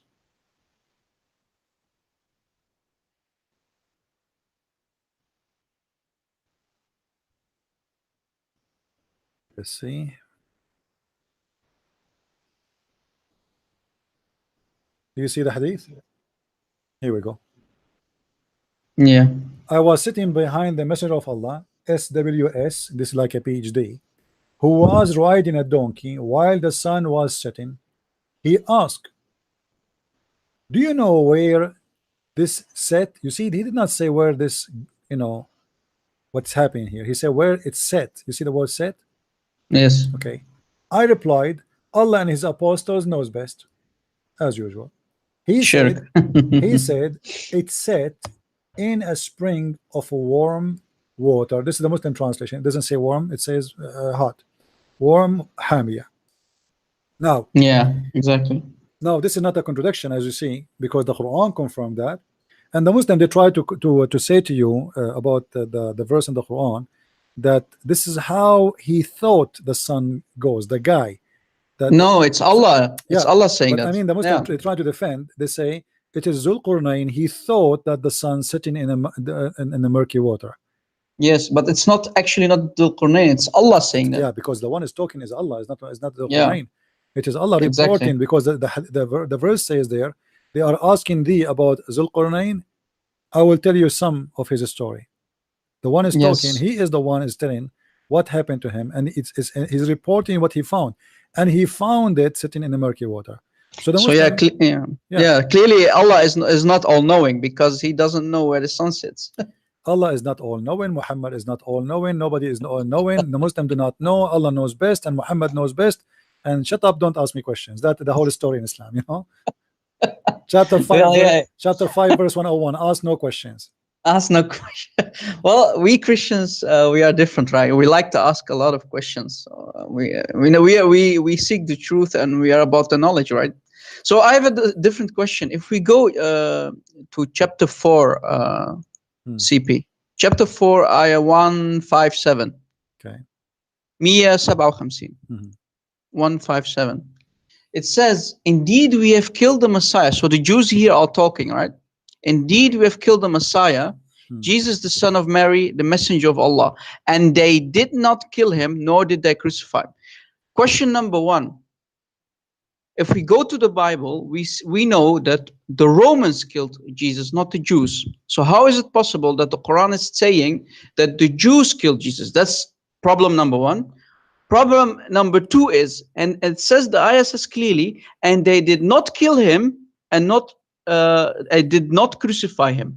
But here is another problem. Problem number 2 is, how is it possible, if we go to the historical facts, that we see that the Romans, they never put dead people on the cross, they crucify people, and because of this severe punishment, the people die. And normally they die after a couple days, right? Not like Jesus. It's a miracle, of course, that he died within a couple hours. But so we have 2 problems. Here, the Jews never killed Jesus. It was the Romans. It was a punishment by the Romans. The Jews were not allowed to kill Jesus. And problem number 2 is, it clearly says they did not kill him and they did not crucify him. So according to the Quran, they put a dead Jesus on the cross. So what's your opinion about that, Christian Prince? Actually, I read the verse differently from the way you are reading it, and I will tell you why. If we go here, it says وَقَوْلَهُمْ إِنَّا قَتَلْنَا الْمَسِيحُ عِيسَى بْنُ مَرْيَمْ رَسُولُ اللَّهِ وَمَا قَتَلُوهُ وَمَا صَلَبُوهُ وَلَكِنْ شُبِّهَ لَهُمْ. Here there's something you need to acknowledge, that the verse confirmed the crucifixion. It does not deny it, actually, and I will tell you why. Okay, go ahead. When they say that it was made to appear to them, what does that mean? Yeah, as if they saw it, right? Because you had, for example, John, the Gospel of John, who wrote the Gospel of John, Yohanna al-Habib طبعا.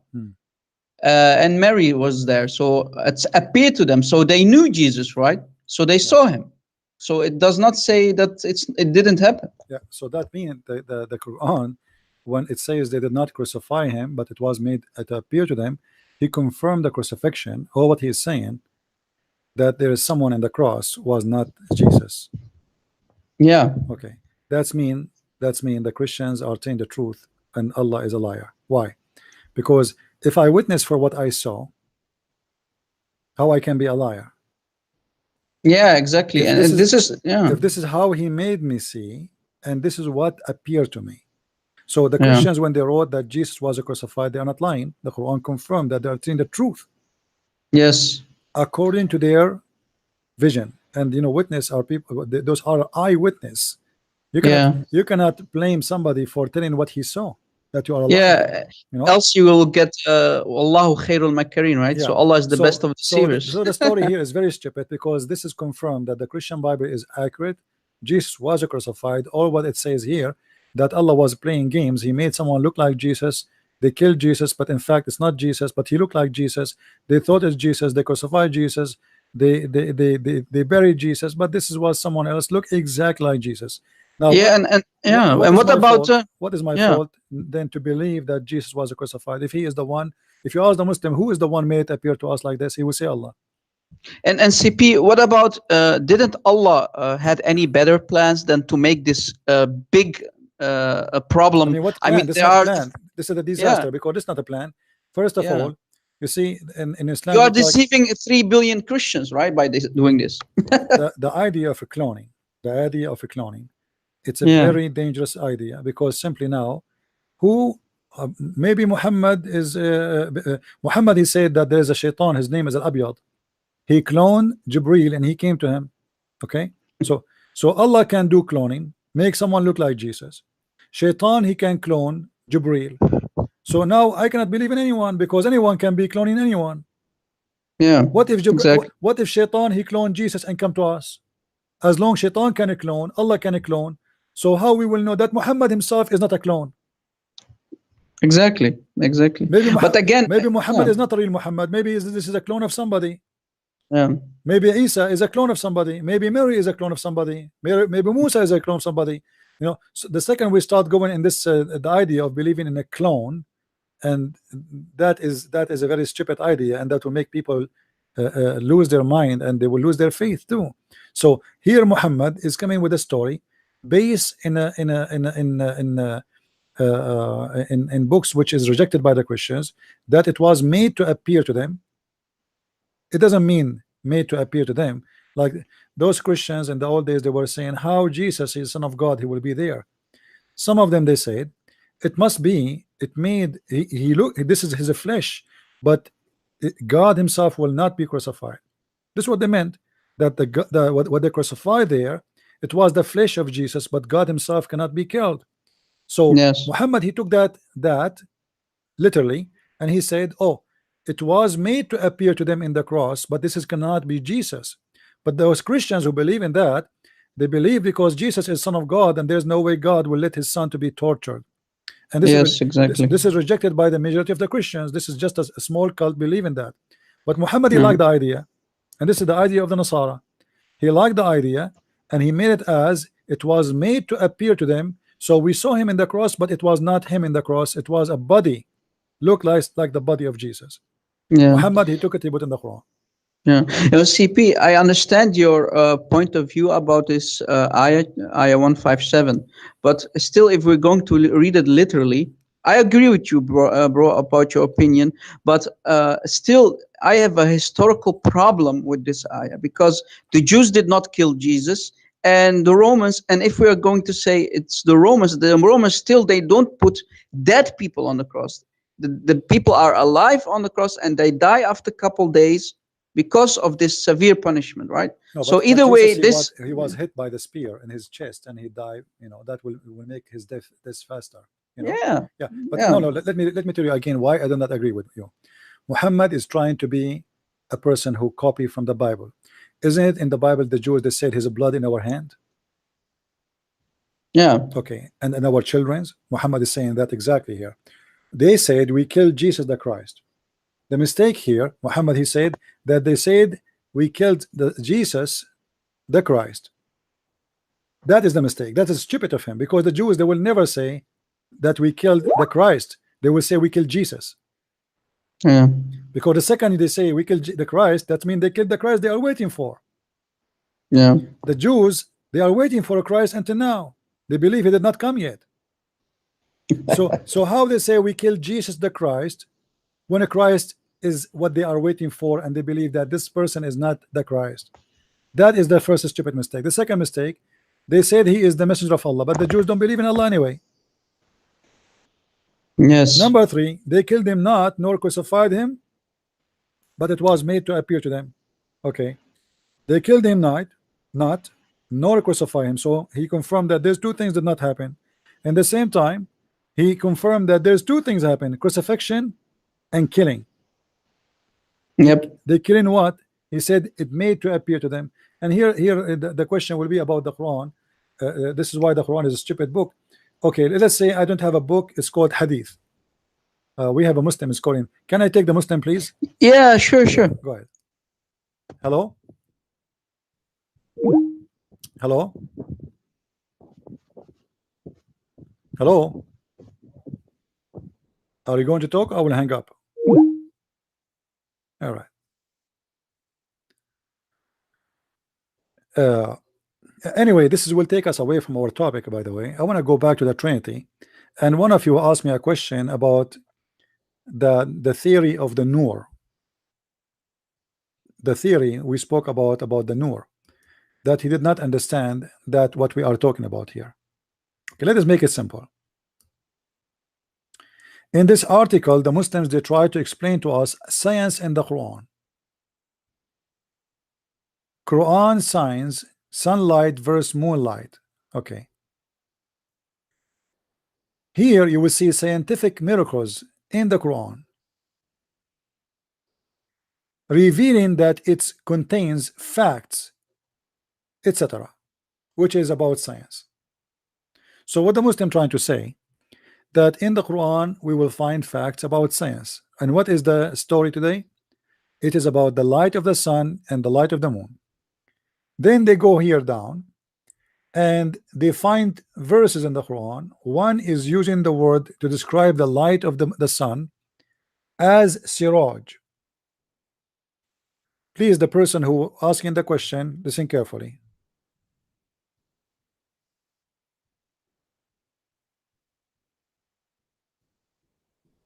The word they try to use here, they say, if you read with me, chapter 10, verse number 5, it is he who made the sun to be shining glory, diya. So this is the word means shining glory, diya. And then the moon to be light, nur.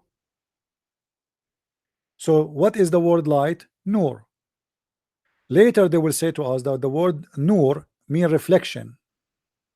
The word diya mean glowing, like, you know, like the sun glowing. And made the moon, this is a different verse, 71:16, a light. And here they put between two brackets the word Arabic word nur in their midst, and made the sun a glorious lamp. The word here is siraj. Okay, so now take a note, please, if you to follow with me, the one who don't understand, take a note. The word siraj is a lamp, glorious lamp. Who is the one saying that? The Muslims. The word nur is about the reflected light. Down there they will explain to us. Chapter Al-Furqan,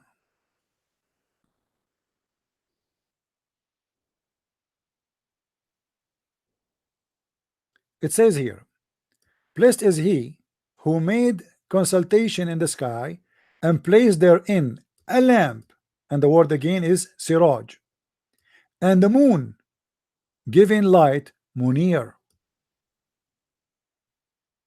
Okay, so now we have the word munir, which is the same as nur, and the word siraj, which is a lamp. Are you guys following with me? So if we make maybe I need to open Microsoft document. Give me a second. The problem is that because you don't speak Arabic, so it's going to take you a little bit of time to follow up with me. Give me a second, please.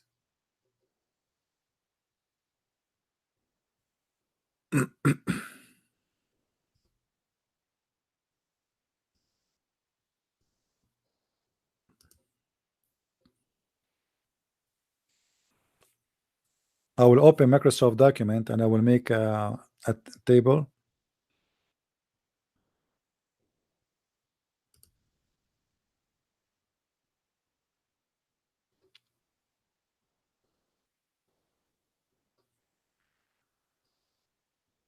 All right.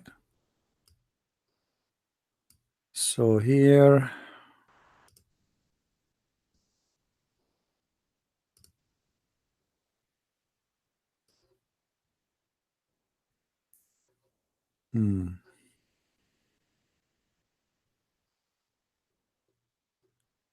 let us draw a table.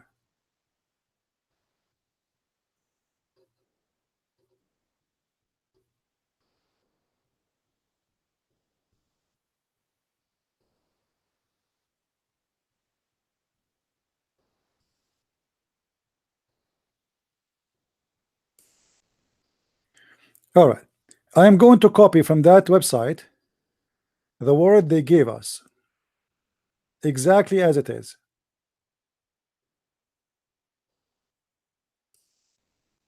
Glorious lamp is siraj.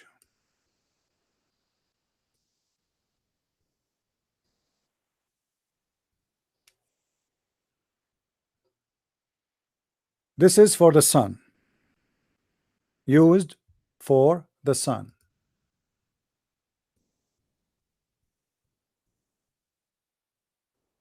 Okay. The other one is munir,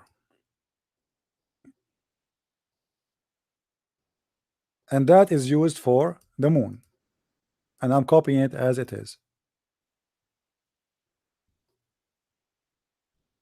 Moon giving light, it is munir. Are you the one who asked me the question? I hope you are listening. All right.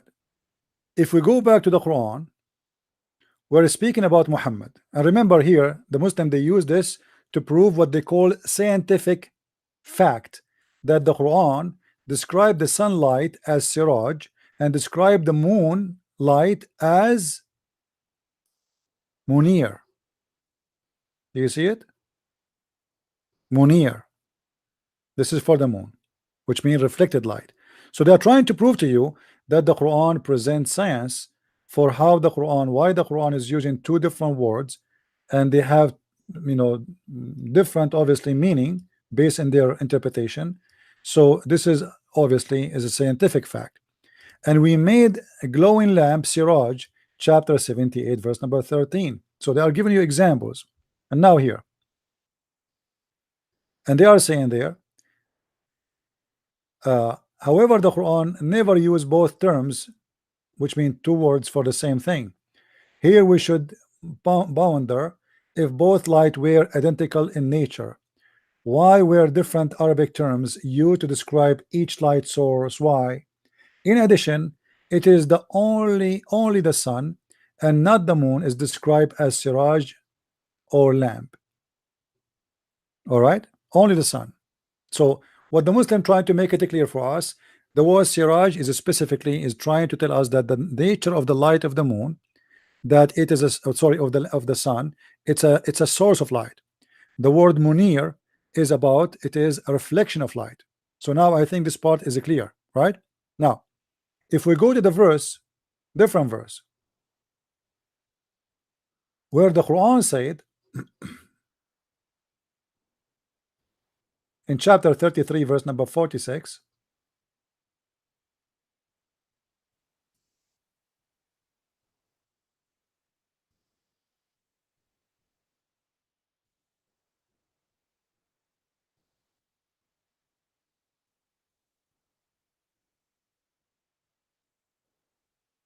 this is the Muslim translation, as a lamp spreading light. But in Arabic the story is different. In Arabic it says muniran. Muniran. This is exactly the same word is used here. Do you see it? Exactly the same word. In the verse which the Muslim they say moon giving light. If we type in the Quran the word munir. Hello? Assalamu alaikum, how are you? Wa alaikum. I'm fine. Go ahead. We hear you. Who is with me? I'm Alam Khan from Pakistan. Welcome, Mr. Alam. What do you want to say with us? What do you want to share with us? I love to hear you many times. I hear you many times, and I love you too much, my brother. Thank you, my You friend. open my eyes. You open my eyes, right? So you are a Muslim? I consider myself a Muslim, but I'm not sure that I can be a Muslim anymore. All right. Well, I'm happy to hear that. I was expecting a Muslim to call me to debate with me, but look like I have no luck. I can't debate with you. You have more knowledge than me, and I love to hear you many times, and I love to hear you forever. Well, my friend, Because I'm happy to hear that's you enjoy it. you're the person who opened my eyes. But I'm living in Pakistan. I cannot announce that I want to be a Christian, because you know very well about my country. Yeah, And the the what should I say about I lose my life. You know, I understand. Yeah. I said something. Well, You know, I it understand, is my. and I wish you the best, my friend. Just be sure that Mm, people, they can take our life, but they cannot take our future with God. What is yeah. the benefit of Right. somebody win the whole world and he lose himself? So Mm, they are ignorant. They are, the Bible says that mm, time will come, and people, they will think by killing you they are doing a favor to God. And this is mm, always from Satan, because how you can do favor to God by killing someone? I mean, especially if he's just let us say somebody is so wrong. Let us say somebody is wrong in his belief. Killing him can I will say not make a something? difference. Sure, go ahead. Can I say something? It is my request from your platform, from your channel, that a Muslim should listen you carefully and without any aggressiveness. They must listen you carefully and with open mind, right? They must search their book, their holy book.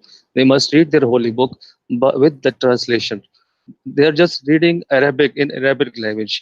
Basically, I'm from Pakistan. I know Urdu very well. I can speak Urdu very well. So because of you, I opened my book and I read it in Urdu language. And because of you, thank you very much, my brother. You're welcome, You my opened friend. my eyes. You Welcome, my opened my friend. heart. You opened my mind. Right? And God bless you. God Thank you. bless you. Thank you. God bless. Thank you, and I wish you the best. Let What me should know I? if you have any What question to what help you with. I will be happy to what, answer you. what should I do for you, my dear? Don't do anything, my friend. I, Nothing. at least I can pray for you. I can pray for you. Well, I appreciate all the prayer of everybody. There's many people, they pray against me, but I don't care for their prayers. For sure, I would like to hear, or people to pray, and we pray for everybody. We pray. I will pray for you too. So thank you for I, calling. I'm so happy to hear you. I love to talk to you, and God bless you. And What about your I love you family, too. brother? What about your family? Is your family like Uh, still Muslims? no, they're very they're very true Muslims, and I'm a married person. I talked to my wife about the topic of Aisha, uh, the topic of orphans, right, and the topic of sun go down in muds, Hmm. right? Hmm. But even she's educated, but what should I say about her? She's not listening me carefully, Well, right? let your try to make your family listen to me, and maybe they can even call me. Tell them to call him, like call this guy and prove to me that's he's wrong, and then I Mm, will agree with you. Let them they they let they us see if they can they are not very open-minded people like me, right? mm, They are not a good listener. They are just a good speaker. You know, yeah, one must be a good listener, then he can be a good speaker. yeah. Well, It is my word that one must be a good listener, then he can be a good speaker. So in my point of view, my family members are not a good listener. They are just a good speaker. I don't think even they can You know make a what good I mean? because in order to say to speak good, you have to learn about Hmm. what is good and what is wrong. You cannot speak good Yes. when you Yeah. don't know what is good, and I don't see It is anything good in because Islam. Like you see, even the Muslim, when they speak, like in Islam, we Quran, he order us to do charity as an example. The charity in Islam it loses its meaning, because the charity in Islam is just about you being selfish. You do charity, God, so your sin will be forgiven. Correct? no, nothing. This is what The this is what God don't need charity. God, Yeah, no, God no, don't no. need But God. God. Yeah. I'm saying this is what this is Okay. the charity in Islam is. It's not because you're good. Hmm. It's because you're Hmm. selfish. Yeah. You're trying to bribe God. You go to the Kaaba, Well, you do how Hajj, can I? How you do can black, I? you kiss the black I, stone, and then the second day you commit sin and you do more sin. I, I don't want to kiss the black stone. Right? It's a Yeah, pagan. It's a pagan habits. Yeah. obviously. It's a. The It's a. Kaaba is a Yeah. everything in Islam is pagan, because Islam is Yes. It's based fact. on what? Go kissing a stone, going around the stones, bowing in front of stones, and throwing stones. Last week I was listening the debate of David Wood and Sam Shamoun. they mention that Alif Lam Mim means Al Uzza, Lat, and Manat. So Alif, I Lam, was Mim. shocked. Alif Lam Mim means Al Uzza, Lat, and Manat. They were the idol in Kaaba Hmm. before the Prophet of Islam. Okay. It is basically Haruf Muqatta'at. Muqatta'at means Alif, Lam, Mim, right? Hmm. David Wood and Sam Shamoons discuss it. And they said that Alif, Lam, Mim means Al Uzza, Lat, Manat. Hmm. It's a Well, pagan god name. you And know, it is in Quran. yeah, I don't know what they are basing their idea off. I would like to hear it, but you know, for me, I like to comment after I see what they said, I think Sam Shamoon, because Sam I Shamoon, have a different understanding for those things. I listened to the lecture of Sam Shamoon, and I think so. Sam Shamoon mentioned it that Alif Lam Mim means Al Uzza, Lat, and Manat. Well, Uh, it's possible. Everything is possible. You know, this religion, yeah, this religion but I'm is a little case of confused. delusion, and Yeah, everything is possible in that inside that box. after listening many scholar of from you people, Christian people, I'm getting confused about my religion, and I don't want to stay anymore as a Muslim. Well, I'm obviously, Islam is telling the truth. Islam is a stupid religion. You know, forget about who want to say to you, you know, I mean, you don't need to be a Christian. This is your choice. For me, Yeah, yeah, I exactly. would be happy to help you to accept the Messiah. But Islam is Yeah, stupid to be. It's stupid to be a Muslim. This is how I see it. It's stupid. You right, know, right, what right. kind of God? Like, let us say, bring me all great example about Muhammad, which is absolutely a fabrication. But however, how I can believe in God? He promised me women is for sex in heaven, and they are created just for sex. I mean, what kind of God this Lust, God is? You know? lust, Yeah, I will go to Las Vegas. lust. I will buy a ticket tomorrow to Las Vegas. There's a lot of prostitute there, you know, and you Yeah, can get what Allah will give you, and even better, you know. How? What kind of God He promised me? He will bring me imported women from hell, imported women from hell. And why they are from hell? Because those are hookers, prostitute, who they are expert with sex. So Allah yes, in will fact. sign a contract with them, or let us say He will import them unwillingly or willingly from hell Mm, to serve in heaven. This is additional to the whore. This is different whore. This is different women. There are mm, women. They are imported from people of hell. And they yeah. have nice breast and nice vagina. I mean, what kind of God is God? You see, I do not need to be genius to understand that this is stupid cult. I mean, Can this I is say, stupid. This can is I some, disgusting. This is funny. can- Yeah, my bro, can I say something? sure. He's a very sexy god. He's a sex god, not sexy. You know, nothing He's a sexy about this. sexy and sex god, Yeah, and right? in the same time, like, why you are describing to me that those women they have nice front, you know, they are desirable front. I mean, what does that mean? They have a That means that nice vagina and he's creating this is not God talking. Oh, and what about little boys will serve me for eternity? I mean, this is disgusting. I don't like it to do it now. Why I want to like it? yeah, Imagine I have a little boy working as a yeah, servant for me in my house. This is disgusting. mm, You know, child abuse in earth, I know yeah. about it. Exists until now. Yes, it is exist. There's child Yes, molester, it there's is a existing. criminals, but child My abuse even country, in heaven. God, God is going to create an erotic appeal, right?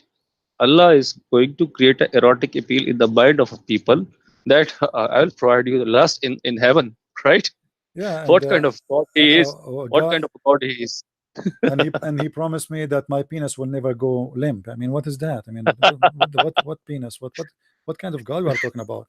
You know, this is a He will having a he this will is having a Viagra this is for people. this is a talk show from sex company or sex corporation or, you know, sex toy. It look like we have a Muslim calling. Hold on. Hello. Hello. Yes. I just want to talk about your Bible. Your Bible contains a lot of I don't hear you. Can from. you speak louder, please? I apologize I for the don't. other speaker from Pakistan. You can call me later, please. Let us take this Muslim. What you are Do you saying? hear me? I hear you now. What you Do are? you? Yeah, speak louder, please. Okay. your book is full of violence and Okay. hate. You know, the Old Testament, it contains hate and violence. And So how do you attack Islam and misinterpret while this happens? well, first of all, give me where I did misinterpret for the Quran, and then we will go from there. Secondly, my Bible, this is a clear evidence that this book is telling the truth, because you just said this book speak about violence, right? But those people, they live in violence, they die in violence, which means there's people, they are attacking them, and they attack people too. So there's a huge difference between somebody is teaching hate and teaching killing, and somebody is allowing people or a nation who they have a lot of enemies. The Jews, they've been enslaved twice during their history, the whole nation taken as a slave. So can those people go in war? Yeah, yes, they can, because everybody in their time lived by the sword. But to say, to go and kill and rape women of somebody just because you don't agree that you are a prophet, that is a different story. That never happened. What never happened? Okay, do you speak, do you know how to read Arabic? Yes. Okay, you said you know Arabic, right? Okay, good.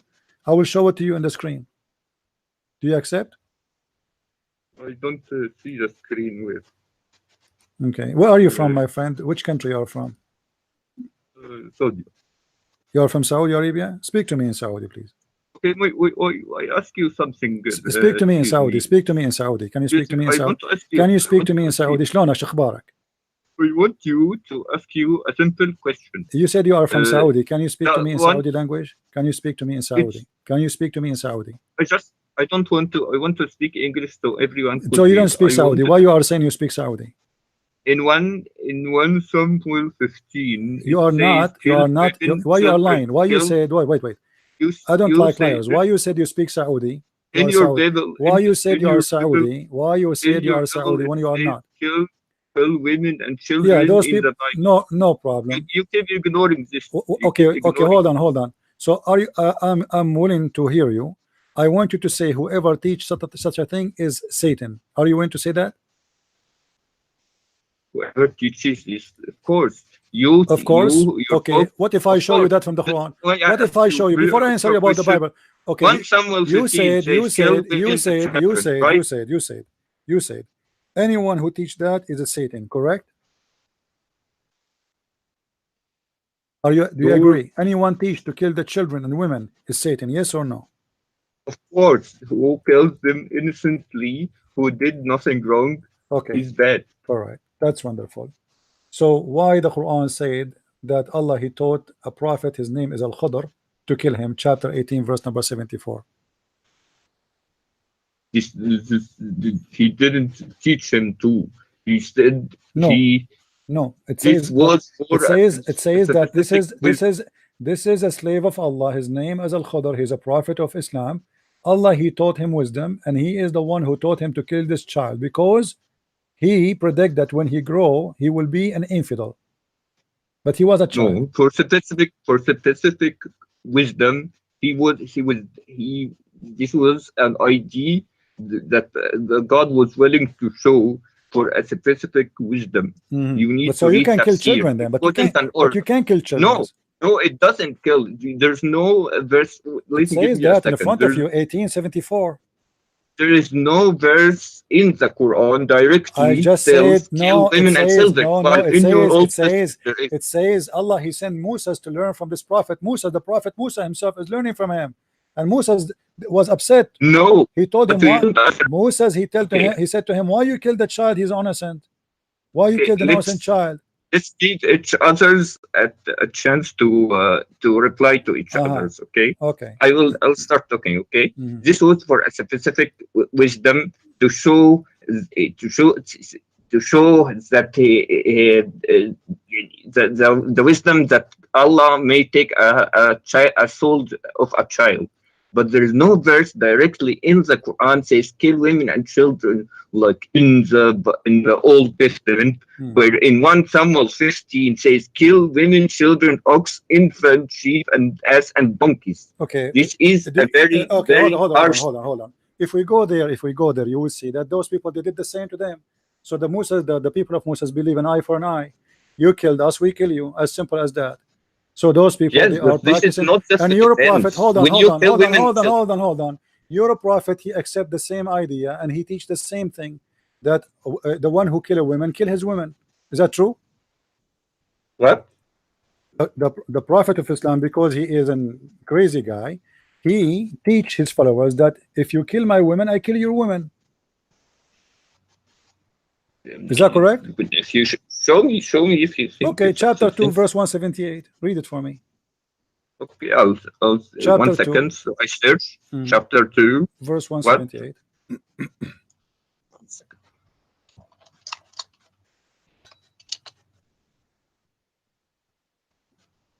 One second.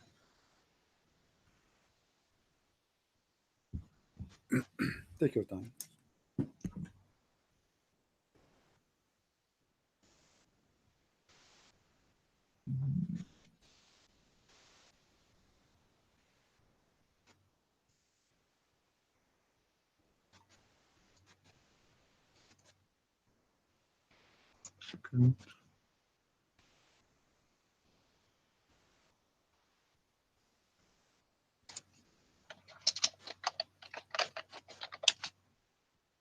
Did you find it, my friend? 1 second. As I approach, 1 second. Mhm.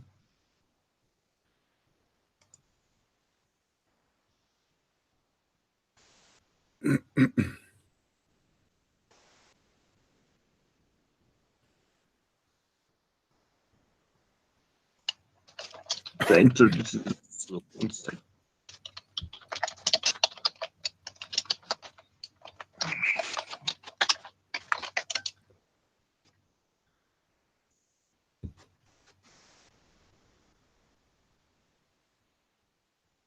I'll read it for you.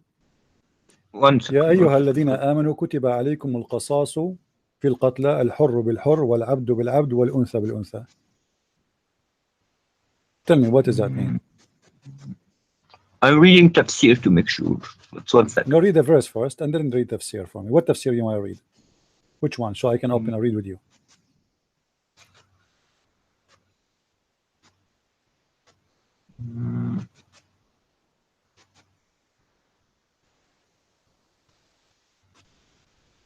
What's happening? Why is taking Okay, so long? this stuff is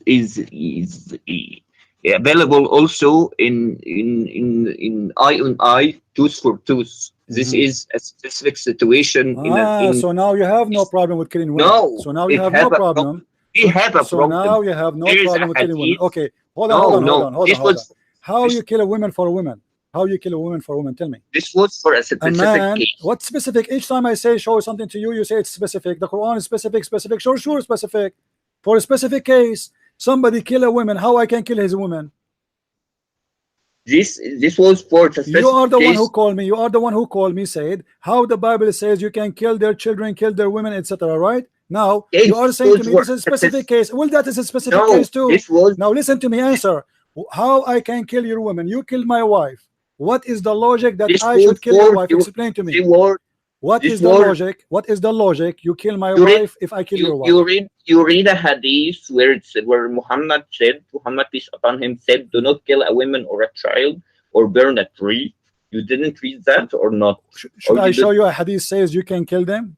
If I show you a hadith, you can kill them. What you will do? Show what is authentic. Okay, I will show you authentic, but let us answer this one first. How you can kill a woman? I killed your wife. What is the reason for you to kill my wife? What is the To be logic? honest, I didn't read tafsir, but I think I'm reading tafsir right now. Doesn't matter what you are reading. Tell me, give me the answer. What the tafsir says to you? A man he It killed says your, here. a man It he killed says your here. wife. من عفى فمن عفى له من أخيه شيئا فاتباعه بالمعروف. If you mercy, it's better. It's better not to do so this was What does that mean? not What really, does that mean? What does that mean? What does it have to do with my topic? If I kill your wife, what is the logic to kill my wife? You can ask this. Shouldn't you? You can ask the same logic in the Old Testament too. So well, you no, you see that there is a two nations fighting. Here, two Muslims. This is stupid. This- Two nations fighting. Those nations Because they it killed. is. Those nations they killed their women. They killed their children. They killed their animals. This nation been In allowed general to case, attack. Listen, listen. Let me answer you. in general, No, in listen, general listen. case, Let me answer you. You see how stupid the Quran is. In that, the one about the Jews, other nation is attacking them, and they did that to them. In return of what they did, do the same to them. Now here we have two Muslims. One man, he killed a wife of somebody. How you say to him, to the other guy, kill his wife? no, this is not what it means. It Okay, means, explain to me. Here we go. You have the interpretation, you right? know, you read, You you said read. you God said does, you, God, my God, friend, my God friend. does. You said you have the interpretation. What interpretation you are reading from? I will open. I will read with you. Right now, Yeah, right here. I'm reading What now. I'm interpretation? trying, What interpretation? I trying will to open read. it. What But you? in general cases, No, no, this don't tell was me. not. No, don't skip. You see, I don't like Muslims jumping over the hole. We have a hole. We have to close it. Okay. Now, what interpretation you are reading? Because I want to read with you. Why you don't want to name it? Why you don't want to give me the name of the interpretation you are reading? Kathir. Ibn Kathir. Okay, let us go to Ibn Kathir. Thank you very much. Guys, Ibn Kathir, did you hear it? He said we will go to Ibn Kathir. Here you go. This is Ibn Kathir. Okay. Yes.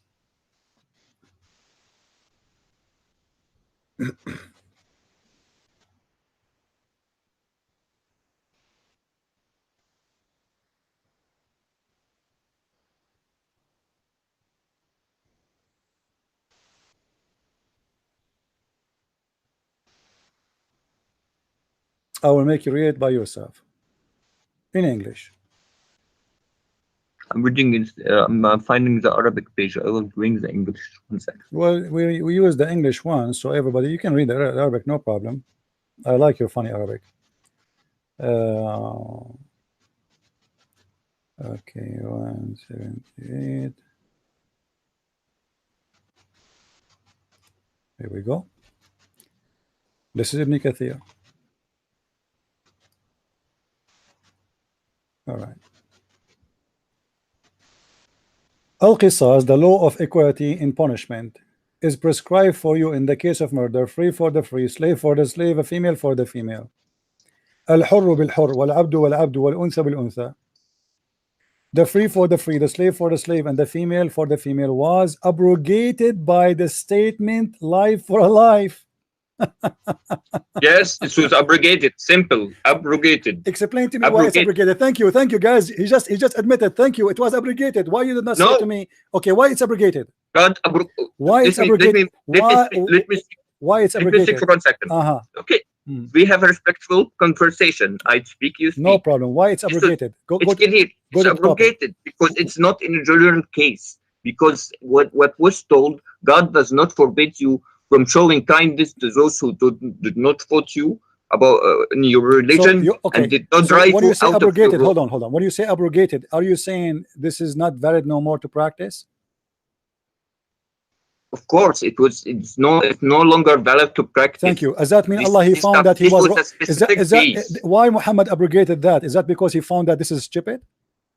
No, because it's not. It's a general case. What it's special not case? A general case. What special because case? You killed my wife. Explain to me the special case. I this killed your wife. No. Explain. No. There's no special case. You are a liar. Show me where it says here. This is a special case. Show me. Show me in the interpretation where it says this is a special case. It's in front of us. Show me where in the interpretation says this was a special case and it's abrogated because of that reason. Can you show it to me? You said yourself in the tafsir it's abrogated. Yeah, but it's not because it's a special case. Because people complain. They say this is stupid. The guy he killed my wife killed the guy who killed the wife, not his wife. Well, of course, if you think this is stupid, then you must read listen. What the same thing? I killed your wife. Who is the one should be killed? Anyone have little brain should say the one who killed the women should be killed. This is between two Muslims, not between two nations. So now a Muslim he killed a woman. Why I should kill his women? 1 second. 1 second. 1 second.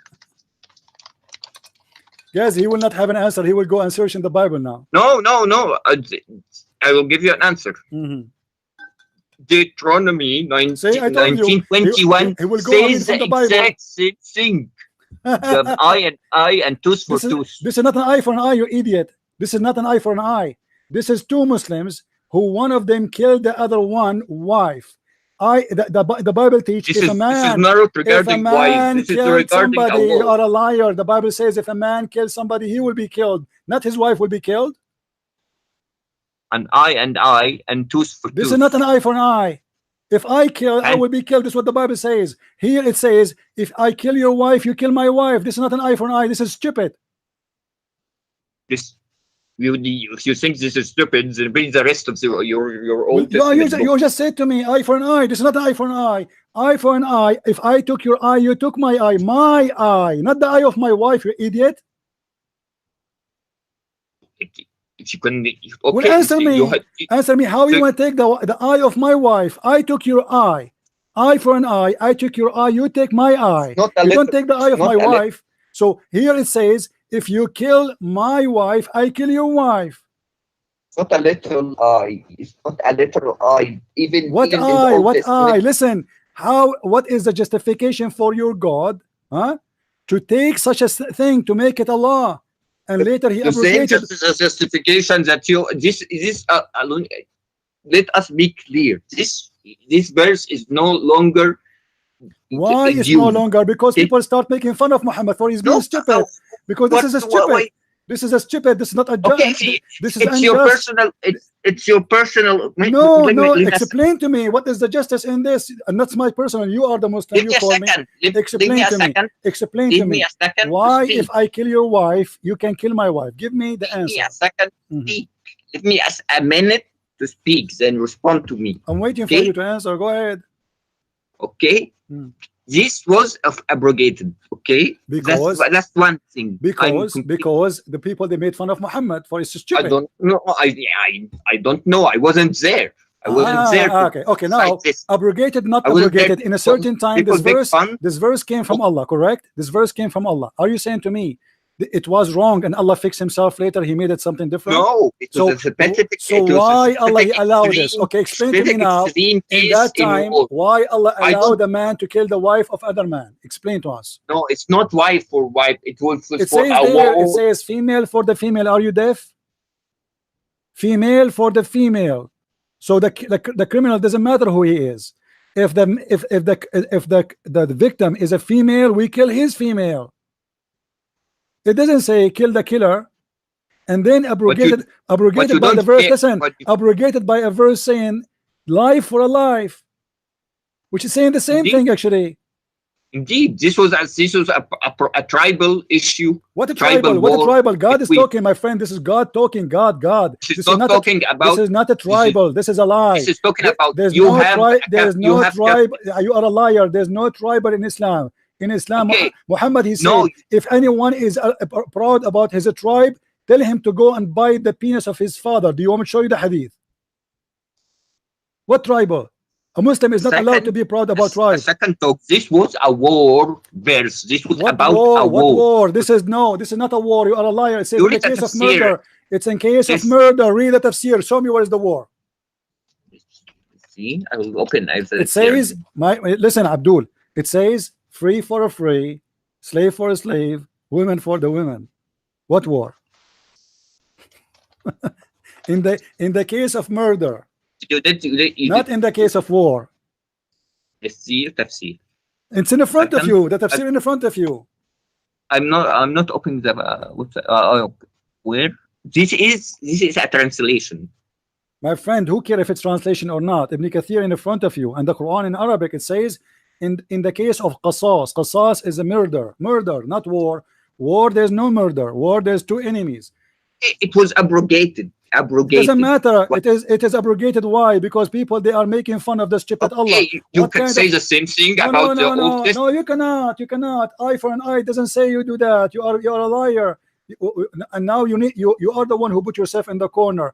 You said it's abrogated. You don't tell us why it's abrogated. If it is correct anyway, why he need to abrogate that? Don't we need it anymore? Was it wrong? Was it wrong? Tribal war. What tribal? Where is the tribe? Show me the tribe. Show me where. And there it says there's two tribes are fighting. Are you an idiot or what?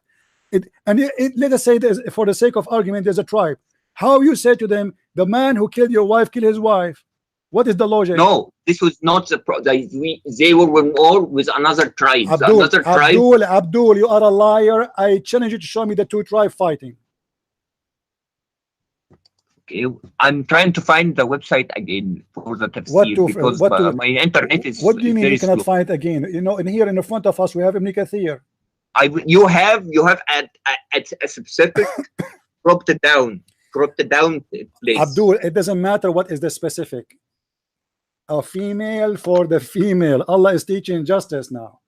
Who care about why? It's a case of murder. So now it's clear it's a murder. It's not, it is unjustified killing. This is what murder mean. So tribal, not a tribal, shish kebab, falafel, who care? What kind of God he says such a thing? But because Muhammad is a liar, he is a thief, he stole the law of Moses.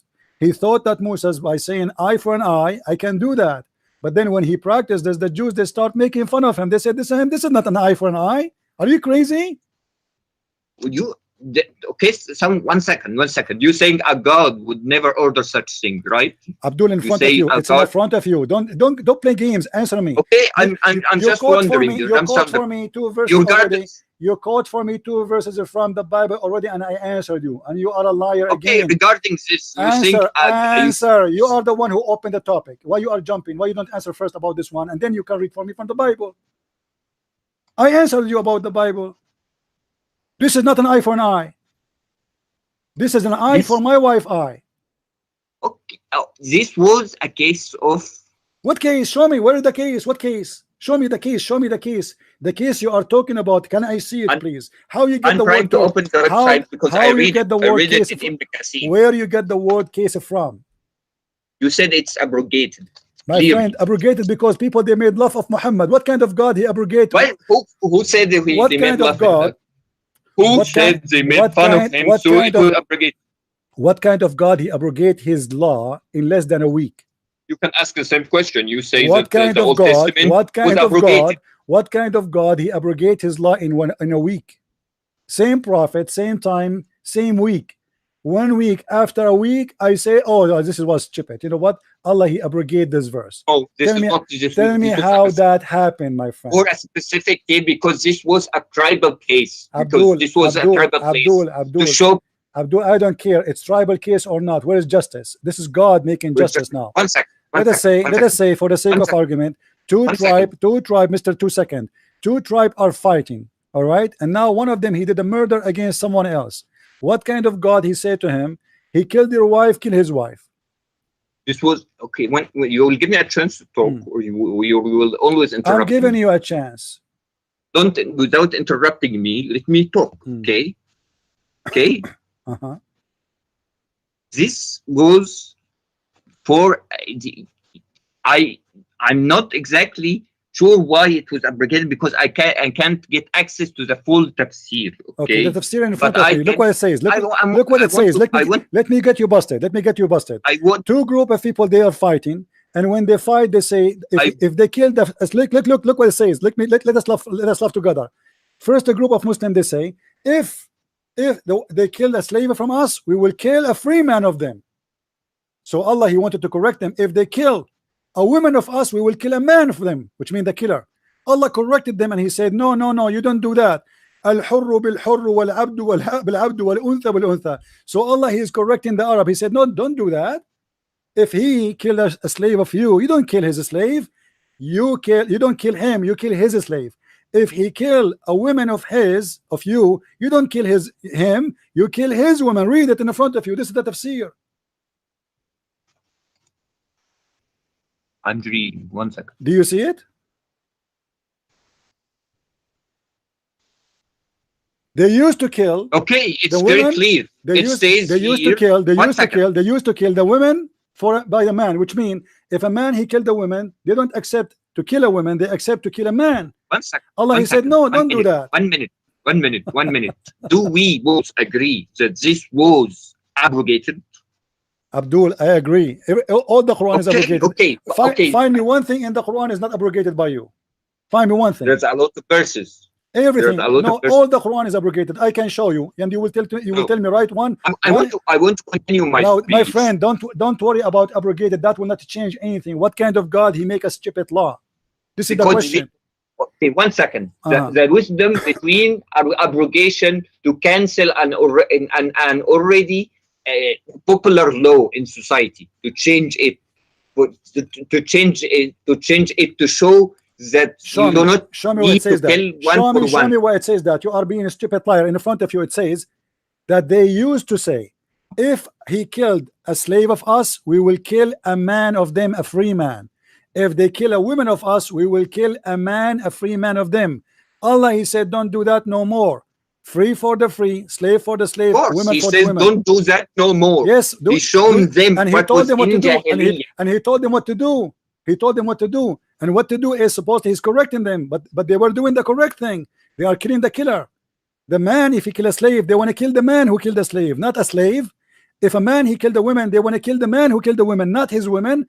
Allah said to them, no, don't do that. This was abrogated. This was abrogated because but Abdul, listen, Allah is teaching them wrong. Allah is saying to them, don't kill the killer. It's in the front of you. What's wrong with you? It's in the front of your eyes in Arabic in the screen. It's in the front of your eyes in the screen. What's wrong with you? You claim you speak Arabic, right? Sumerian boy, read with me. حتى قتلوا العبيد والنساء فلم يأخذ بعضهم من بعض حتى أسلموا فكان أحد الحيين يتطاوع على الآخر في العدة والأموال فحلفوا أن لا يرضوا حتى يقتلوا بالعبد منا حرا منهم وبالمرأة منا الرجل منهم فنزلت فيهم الحر بالحر والعبد بالعبد والأنثى بالأنثى. Do you know Arabic or you don't? You will give me a minute to read without interruption, without any nervousness. 1 second. 1 second.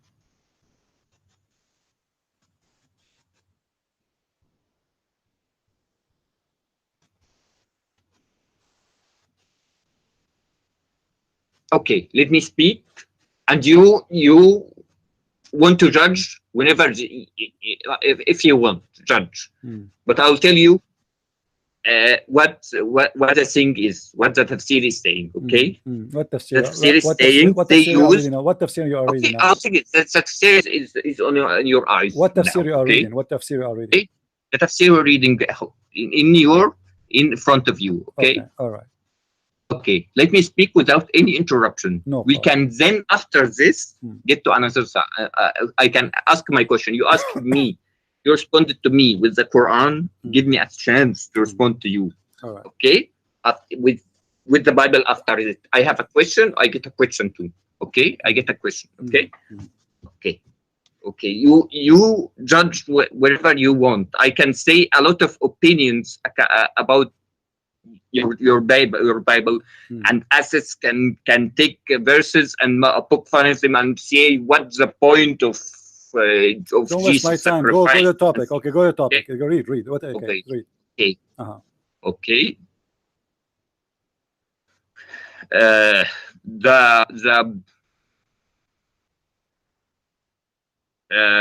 This used to be in the past.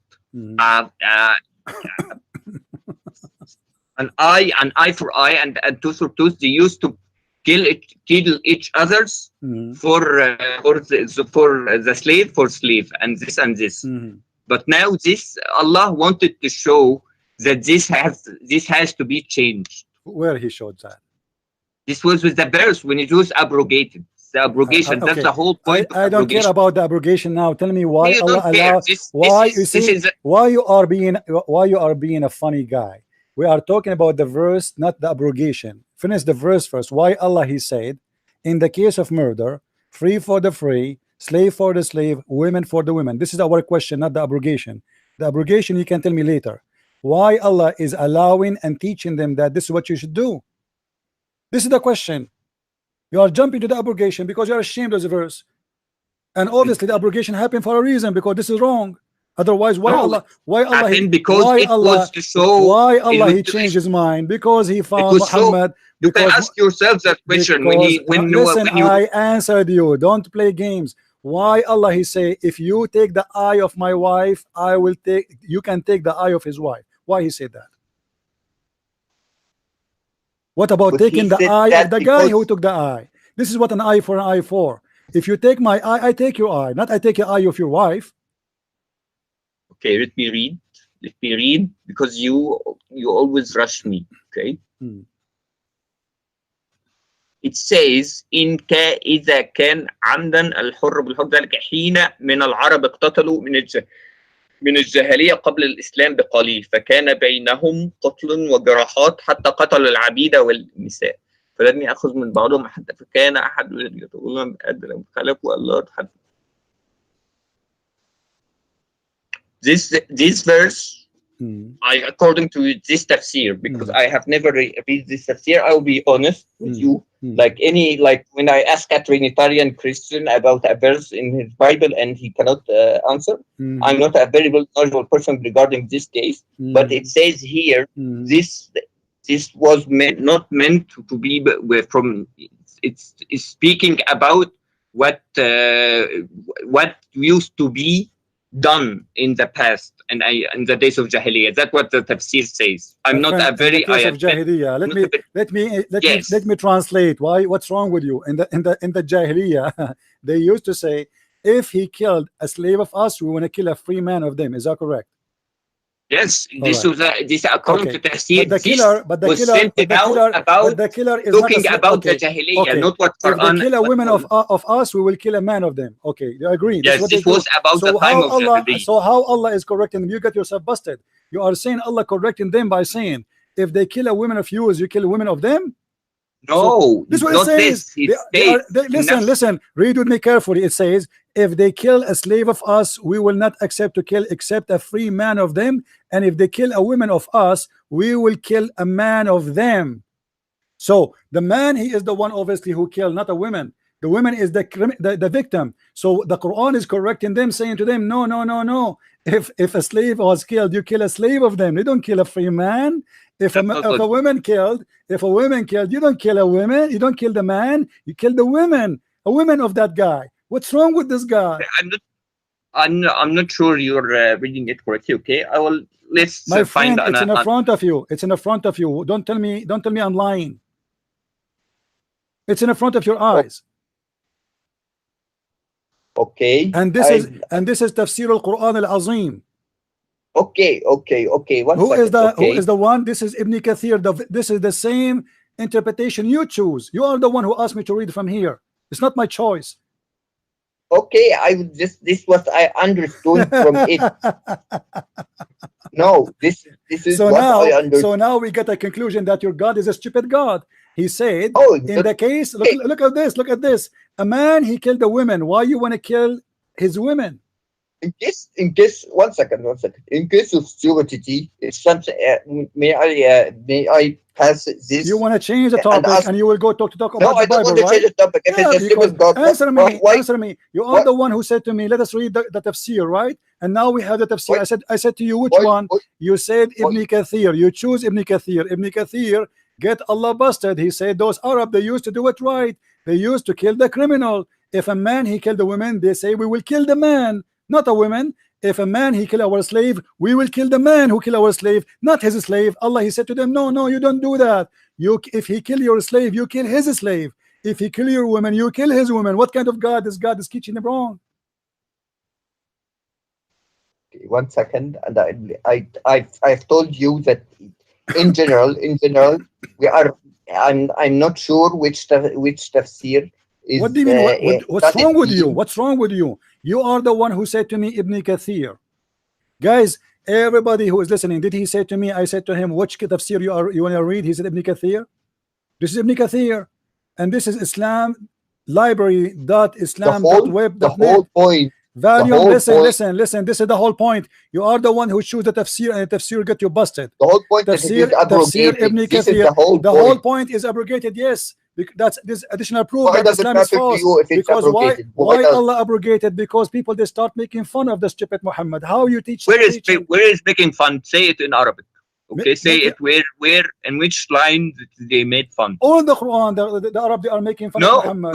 Where did people? Where in the line did it say in the tafsir? In the front of everybody. They made fun of him. In the front of everybody. If I show you the Arab making fun of Muhammad, changing his mind. about abrogation. Are you willing to say We are that my speaking prophet is stupid? currently. Listen, I will make a challenge. If I show you that the Arab, they said to Muhammad, One second look to at end. him, how he changed his mind, and he changed the verses and the law every few days, making fun of him. If I show you that, are you willing to say Muhammad is a crazy man? You 1 second. When I spoke 1 second, okay. First of all, it was abrogated. Second of all, they never made fun of him. In the tafsir, there's no word they made fun of him, so the verse changed. No, this never happened.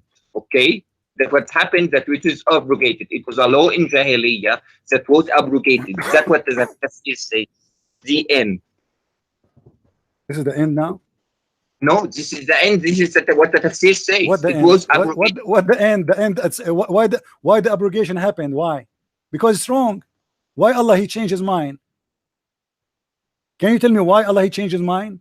Because it's to show that Jahiliyyah laws need What show to the Jahiliyyah? change. The Jahiliyyah, they were doing So it right. The Jahiliyyah, they were doing it right. They used to kill the man who killed. Yes, this was changed. Yeah. For the wisdom of Allah. This So was changed. Allah he abrogated to go back to the teaching of the Jahiliyyah. He's a Jahiliyyah now. Your No, God, the teaching of Jahiliyyah, Abdul, read with me. It says an nafsu bin nafs. But Allah before he said to them, no, a man for a man, women for a woman, a slave for a slave. But they are the one he used to say a nafsu bin nafs. The one who killed a slave of us, we will kill a free man of them, because he is the one who killed our slave. So your God, he don't want a free man to be killed. He want the black man to be killed. No, you don't kill the white. You realize the Prophet had a black adopted son? He have adopted son. He's black. What his name? No, Bilal. Bilal is adopted son of Muhammad.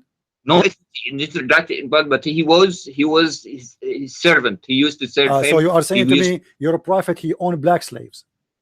No, he's not a slave. He was like a Bilal was Bilal a slave of Muhammad? Bilal yes or no? was his muazzin. Was Bilal a slave? Yes or no?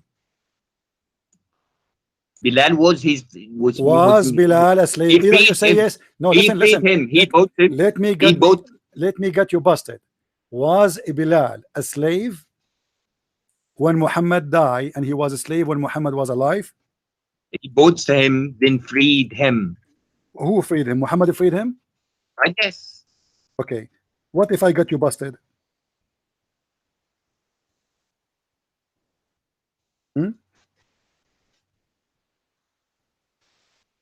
Are you there? I'm there. Okay. What if I got you busted? You said that Muhammad he freed Bilal. Correct? Okay. I want you to show me one hadith says that the prophet he freed Bilal. Okay, 1 second. Can you show me? 1 second. No problem, I'm waiting.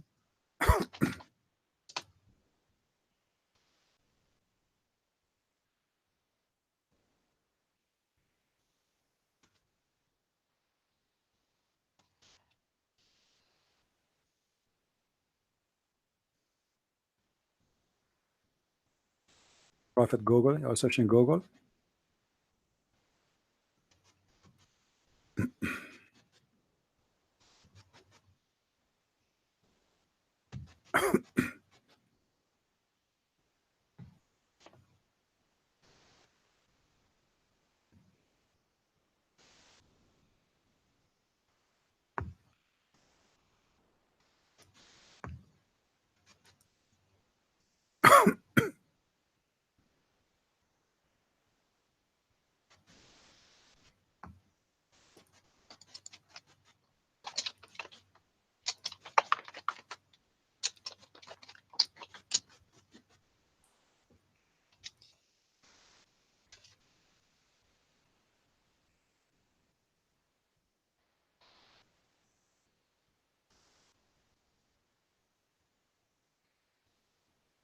Should I stay until tomorrow?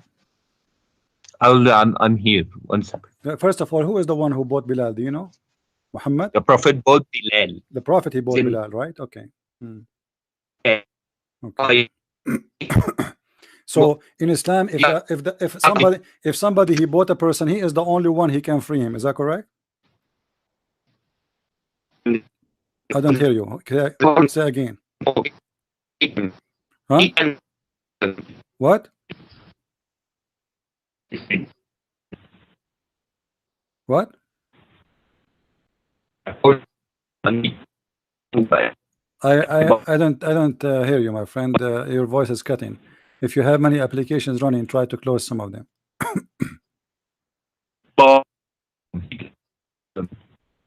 What? And Guys, do you hear him? Anybody hear him?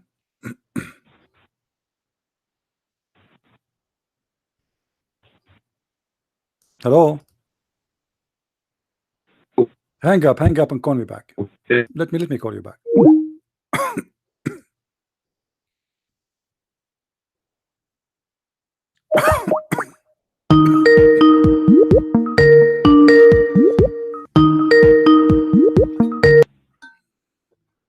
Hello. Hello? Hello. Maybe I'm calling the wrong person. This is not the same guy Hello. who called me. Hello? Hello. Are you hear me? Yeah. And by the way, why you have a naked picture of you in the screen? Why is that? I practice gym.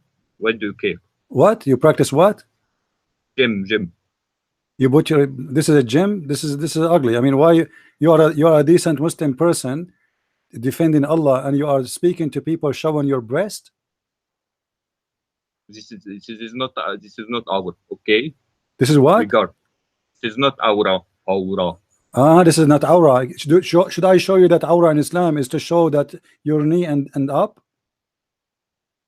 This is not aura. So you are allowed to show the Muslim women, you talk to them and you are showing your breast like No, this? I'm not. Anyway, this is your business. Let us go. Now you said that Bilal was freed by Muhammad, correct? I was saying that he could have bought his freedom. No, listen, don't lie. You said that Muhammad, he freed him. Tell me how he freed him. You are a liar. And I will get you busted in a second. He could buy his freedom if he wanted to. Show me the reference. Show me the reference. Show me the reference. You are the one who mentioned Bilal, not me. Remember, I'm not the one who mentioned Bilal. Okay, we can bring. He could have bought his freedom. Show me where he bought his freedom. Show me where. I was incorrect. You know what? If you show me where Muhammad he bought the freedom of Bilal, I'm going to hang up. I will close my show right now. I will apologize from you because I have different story. One of you is a liar, either you or Muhammad. Okay, one second. Okay, I was mistaken. It was Zaid ibn Harisa. That's the one who's. But you are the one who mentioned to me Bilal. Let us focus on Bilal. Mistaken. No problem. Who is Zaid ibn Haritha? Who's Zaid ibn? This is the adopted son where Muhammad he was sleeping with his wife. Correct? No, he was not sleeping with my his friend. Wife. He was sleeping with his wife, and we will talk about it. But let's finish with Bilal. Let us finish with Bilal. Bilal, the poor Bilal, Muhammad he died, and he was still as a slave of Muhammad, cleaning the poo and the dishes of Muhammad. And this is Sahih al-Bukhari in front of me, and it is a Sahih hadith. After the death of Muhammad, Bilal he came to Abu Bakr, because you are an ignorant. The one who bought Bilal, it was Abu Bakr, for a very simple reason. Abu Bakr is the one who inherit all the slaves of Muhammad who used to be in the house of Aisha. Now, Bilal said to Abu Bakr, if you bought me for yourself, then keep me for yourself. But if you have bought me for the sake of Allah, then leave me for the sake of Allah. So the poor Bilal, he lived as a black slave, humiliated, living as a third-class citizen, not even a citizen, just a slave, abused and used by the white man Muhammad all his life. And now the poor Bilal, he been promised by Muhammad to be free. He thought he will be free one day. Now Muhammad is dead. Abu Bakr took over. So he said to him, when this will be over? You did lie to me, all of you. If you bought me for the sake of Allah. I want to check if this is Sahih or not Sahih. My friend, this Because is Sahih al-Bukhari. What do you mean Sahih or not Sahih? This is Sahih al-Bukhari. there's a grade level. You mentioned before, because I saw. My friend, You this is mentioned Sahih before. al-Bukhari. No problem. You know what? Not Sahih al-Bukhari doesn't. You know what? Show me one person say this hadith is da'if. Here we go. Okay, I'll Google search it myself. That's because Google. it's Sahih Bukhari doesn't mean the grade is Sahih. Oh, okay. Sahih al-Bukhari is not Sahih. The book is named Sahih, but the book is the hadith is not Sahih.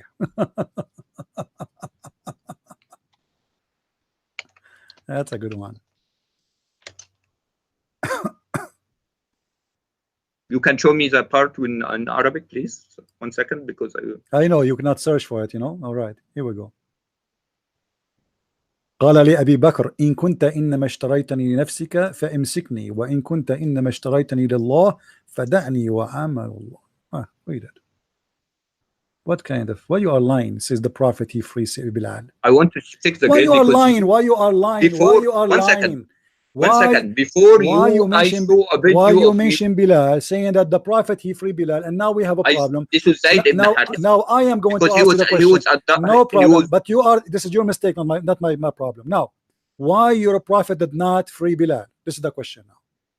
You can ask the same question. Why did why you're a prophet? You Muslim. Why did Jesus not abolish slavery? You need to ask this question to yourself. Jesus, he said, give what to Caesar and what to God, which means. But he said, but he allowed slaves. No, he did not allow. This you know, slavery in the Bible. That's you hire yourself to work for somebody for 7 years. Really? Now answer me. Why? And you're allowed to beat the slave, okay. right? Are you allowed to rape a slave in Islam? Are you allowed to rape a slave in Islam? Yes. Are you allowed to rape a slave? Are you allowed to slave? No, we don't have a slave. We don't have a slave in Christianity. The Jews, the law of the Jews is more than 2,000 years before Muhammad. Okay, Muhammad, you're saying. Muhammad came 600 years after Jesus, where people they are going forward, and people they used to be savage, and God is fixing them, is teaching them to be better and better and better, and suddenly we came back to go to the cave time before the Jewish You're saying you are the one saying to me that Bilal was freed by your prophet, but in fact he was not. How many slaves was in the house of your prophet? How many slaves? He freed Abdul, how many slaves was in the house of Jesus, and how many slaves was in the house of Muhammad? You can ask yourself that question. Answer the question. I will answer you. There's 0 slaves in the house of Jesus. How many slaves? How many black slaves in the house of Muhammad? Seriously? How many African slaves? I want an answer. How many African, specifically African? How many African slaves in the house of Muhammad? There's no slaves in the house of Christian people. Really? Yes. Really? Anyone who follow Jesus. By the same time, our prophet. Listen. You did lie to us. Say that Muhammad he freed Bilal, and he adopted him as a son. This is the second lie. So Bilal, we found that Bilal, the poor guy, he never been freed, and he is begging Abu Bakr for his freedom. And Muhammad used him. I need to check this is Sahih or not. Why Bilal? Why can you Bilal? copy paste the link, please? Bilal promised. Listen. Bilal promised by Muhammad he will go to heaven. Isn't it?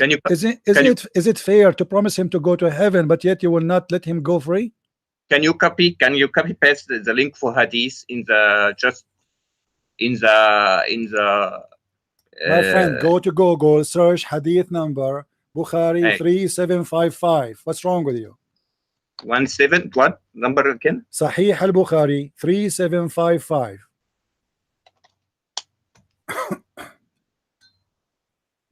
3755.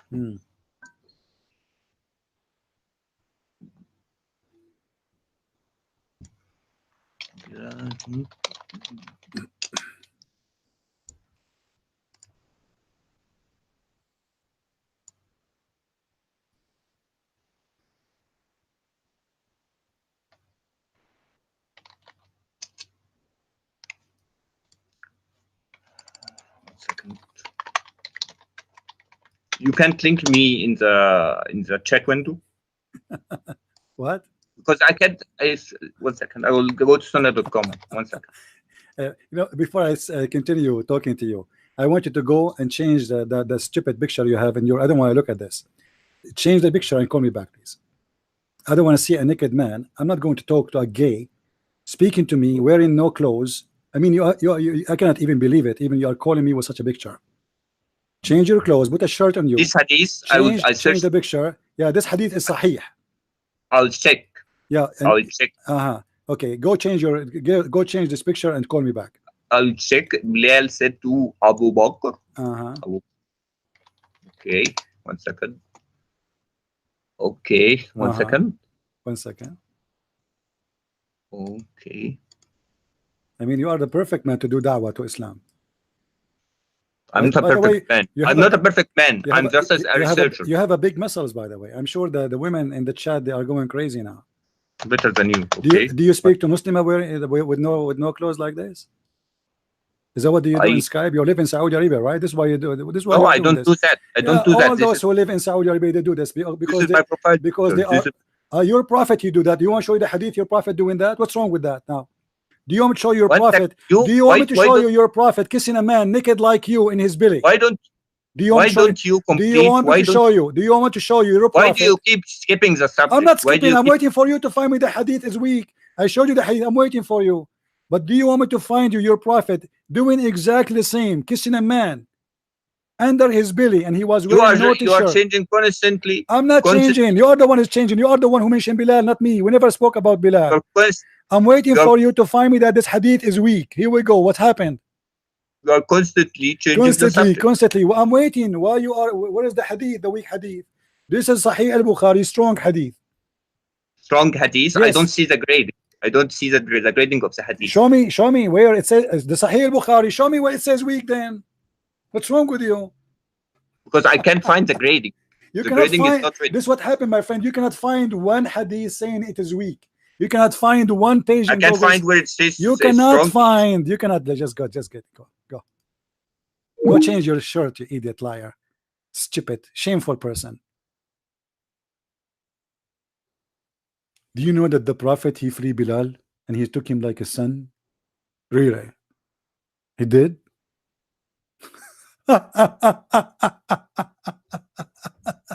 Guys, brother, do you know that the first one he called for the prayer, the adhan, it was Bilal, because he's a slave. They order him. The hadith says the prophet, he ordered Bilal to do the adhan, ordered him, for he is his slave. The free men, they are sitting in their ass, the white Arab men sitting in their ass, and the poor black African slave is the one who served.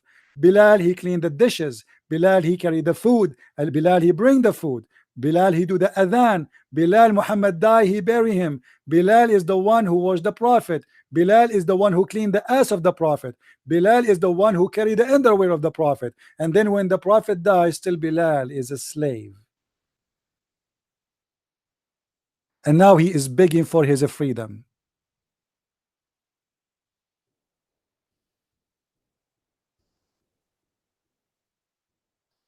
You want to debate with me? You have no idea. And this guy is having himself naked in the front of me. And here we go. The prophet kissing a man in his belly. The same as this guy. The guy is wearing no t-shirt. He's naked. So yes, this is Islamic behavior, my friend. Islamic behavior to sit in the front of Skype and show the girls you are speaking to that you are naked. Here we go.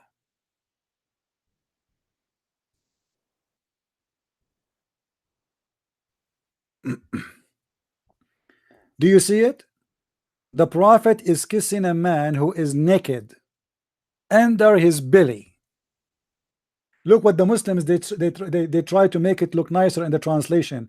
They say, and he began to kiss him in his side. What side? The word there is kashhahu. This is side. This is his belly.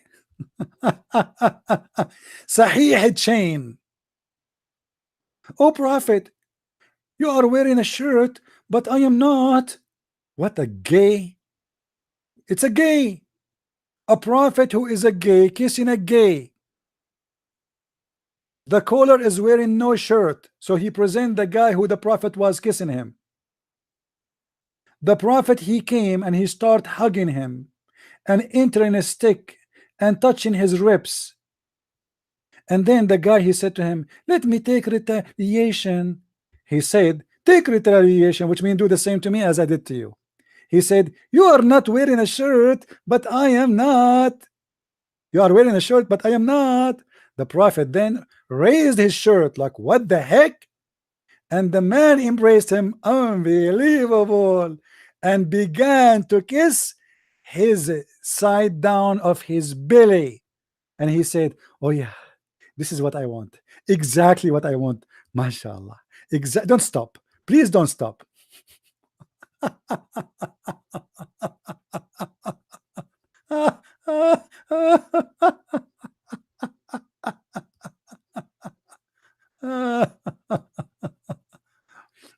He forgot to change the account he used to chat with the Muslim ladies. You know, this is what happened to you if you live in Saudi Arabia. The first thing will happen, you will become either a child molester or horny bastard. You cannot control yourself. You have to show yourself naked to anyone who's talking to you. I was going to the gym. You don't even have muscles. Your body look like a chicken. What gym? If this is after going to the gym, you look like that. How you look like before you go to the gym then? This is after you go to the gym? Unbelievable. Who's next?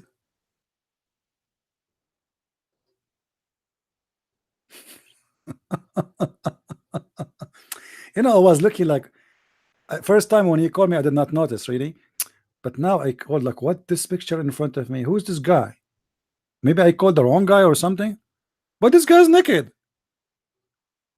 You are calling me to debate me about Islam and religion, and you have naked picture of you in the camera.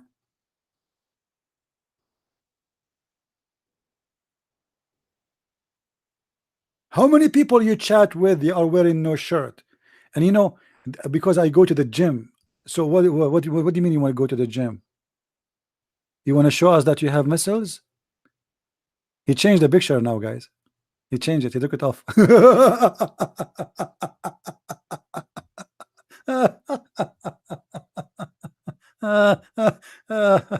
Oh boy. What a good Muslim. I know I could not really take it. I mean, looking at this naked man in front of me, yuck. Unbelievable. Disgusting.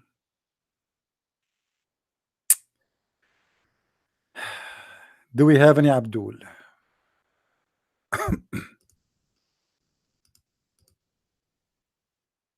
Any Abdul?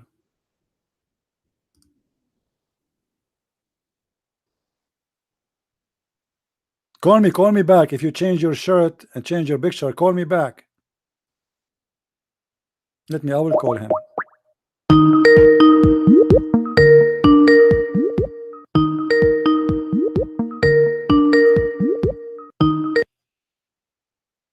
Hello? Hello? Hello. Yeah, do you hear me now? I hear you. I'm glad that you took you off your picture. Now listen, do you see the hadith in front of us? Your prophet is kissing a man down his belly. We have a second. Okay. Yeah, well, let us continue about Bilal. I forgot. And let us continue about the guy who, if you killed his wife, you kill. If you killed your wife, you kill his wife. 1 second.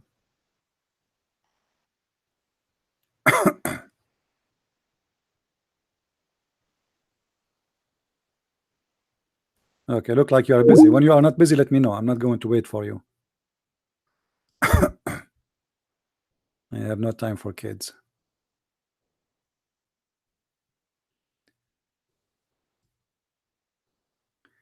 Guys, the prophet, he adopted a guy, a white man. His name is Yazid. And he married him to a beautiful woman. And the adopted son, because he have a beautiful woman, the prophet, he decided to do him a favor, to sleep with his wife. But before he sleep with his wife, he went to her house. And he entered the house and he flirted with the wife. And he said to her, praise be to Allah, the one who make my heart flip for you. A prophet of God flirting with the married women. The Muslim, they say to us, well, David, he killed a man to take his wife. Who's David? David is just a king, and he's a bad man. He was a very bad, he was a criminal, he was a sinner, he cried for God for forgiveness. This is who is David. We don't praise David. And the Muslim, they say prophet. I don't know what will make David really prophet. I can say that David is a prophet in the meaning that he prophesied that of things about God, but doesn't make him a prophet. You see, there's a prophet who received message from God to deliver, and there's a prophet who received inspiration from God for himself, which means he have God spoke to him maybe, but this is just for himself. He, you know, there's a message was given only to him. David was a criminal. He was a sinner. He was a bad man, actually. He cried day and night asking for forgiveness. Nobody can say David was a wonderful man.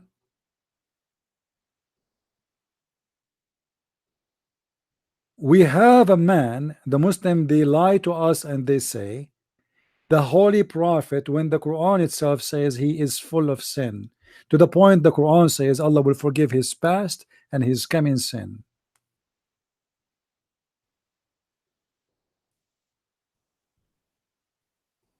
Muhammad, he adopted that man, planning a plan. He want to marry him a woman who he cannot have. It's not time yet. He married him to that woman so he can sleep with that woman. Chapter 33, verse number 37.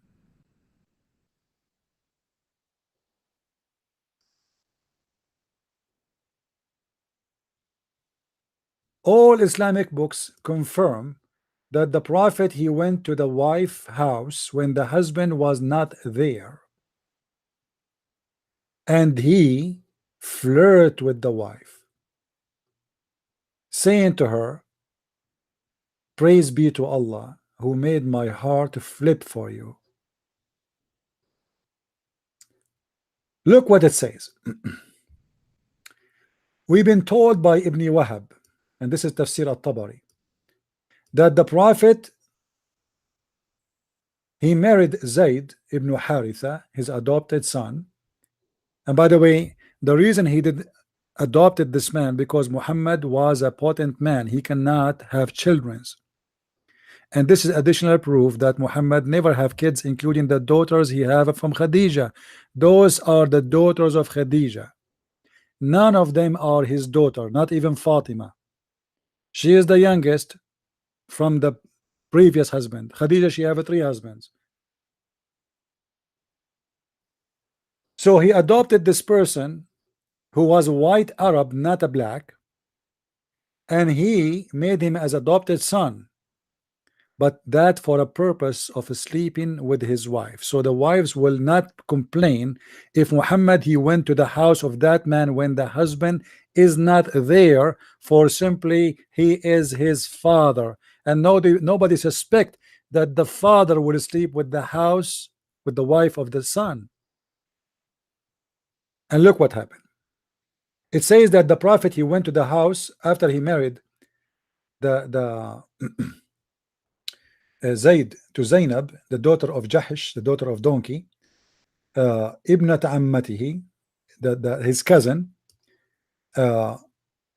Once the Prophet, he went to visit him, and he was on the door, and there was a curtain, and then the curtain left up the door, and then he saw her without clothing, or at least exposing her body, and then he failed, or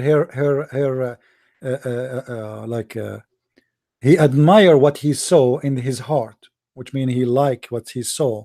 He became in love with her body, And then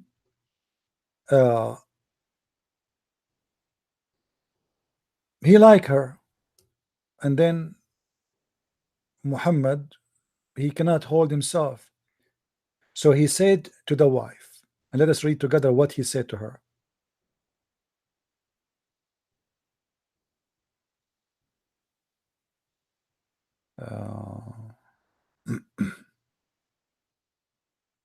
Where? Yeah, and then Allah, he inspired him, and he told him, he sent him Jibreel, and he told him, Zainab, she will be one of your wives. What? Allah told him, Zainab, she will be one of your wives. That's it. Allah have a plan for him. He like her. That's it. Allah, if Muhammad, he like her, do you think Allah is going to watch? For sure not. He will get him the toy. Any toy Muhammad he like, Allah will bring him the toy. So now Allah is working to make a divorce happen between the wife and the husband. How this happened? The story says that after the prophet, he saw her and he liked her. He told her, praise be to Allah, the one who made my heart beat for you.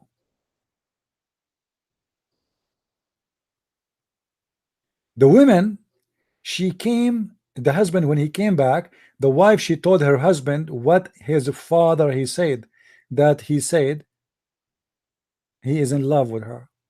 He said that loudly. Then look what Zainab, she said. It's a miracle. After Muhammad, he said that. Zainab, she said, she's reporting a miracle.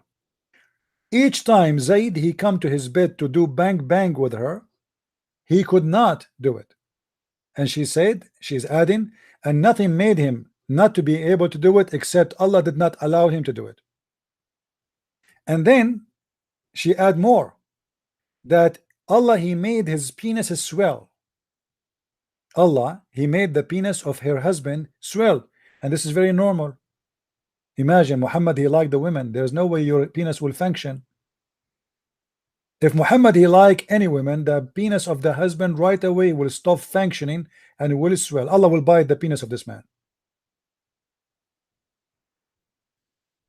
Who is a Muslim is willing to call me and read for me the interpretation we have in front of us? And how dare you to mention that the prophet, he adopted his slave son. He adopted him for this reason. It's in the front of us actually. It says that Muhammad was worried that people, they will say, تزوج امرأة ابنه. He did marry the wife of his son. How will you marry the wife of your son? For this is a scumbag. He have no rule. He have no self-respect. They say to you that David, he did take the wife of a soldier. Muhammad, he took a wife of his son, the man who trusted him to visit him when he is not home, because supposedly he is like a father for him. He is actually his father. He's adopted.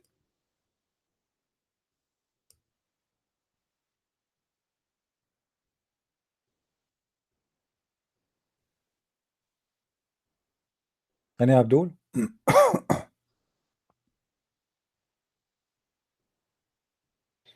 And this is the women who Muhammad have no witnesses for his marriage to her. Look what she said. Inna Allah azza wa jalla ankahani min as-samaa. Allah, the Almighty, he did made my if her by the sky. Look how faithful this woman is.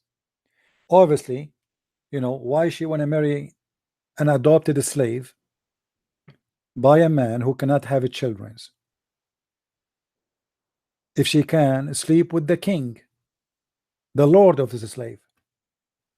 So obviously Zainab and Muhammad already they have relationship and they were planning for it.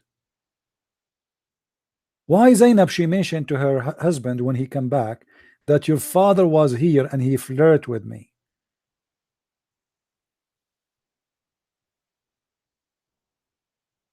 Why you do that?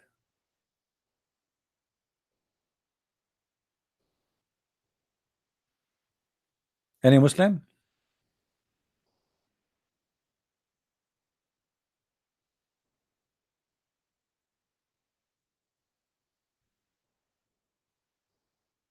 Any Abdul?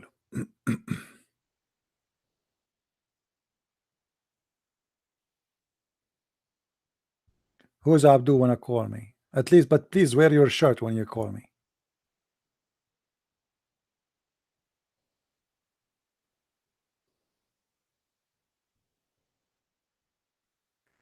All right. Anyway, I think we have enough for today, guys. Please join us. Don't forget to subscribe, and don't forget to subscribe to the channel, which is I have in minds.com. Minds.com. I have an account there. Please let me open it for you. Minds.com. And for sure you can join us in Patreon. This is a place where people they can make donation in case you like to support us, but I know most of you here just don't care. So this is minds.com. All right,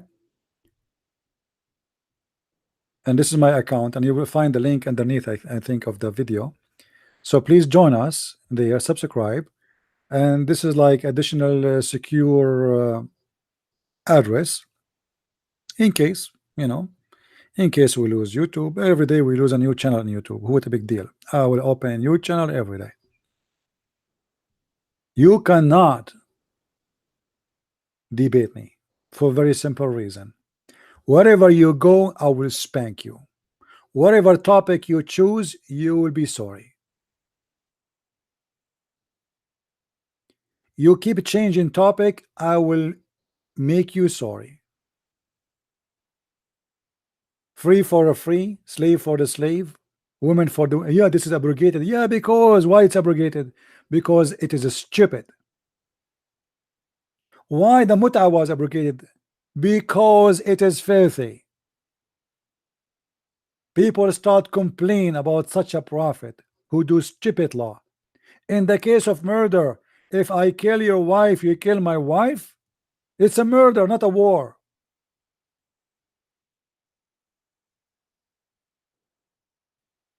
If I take the eye of your wife, you take the eye of my wife, so now we have two victims. It's abrogated. The important, it is abrogated. He is ashamed of it to the point he keeps saying it's abrogated. Why it's abrogated? What kind of God he made a law, and after a week or 7 days or even a month or even a year he will change it?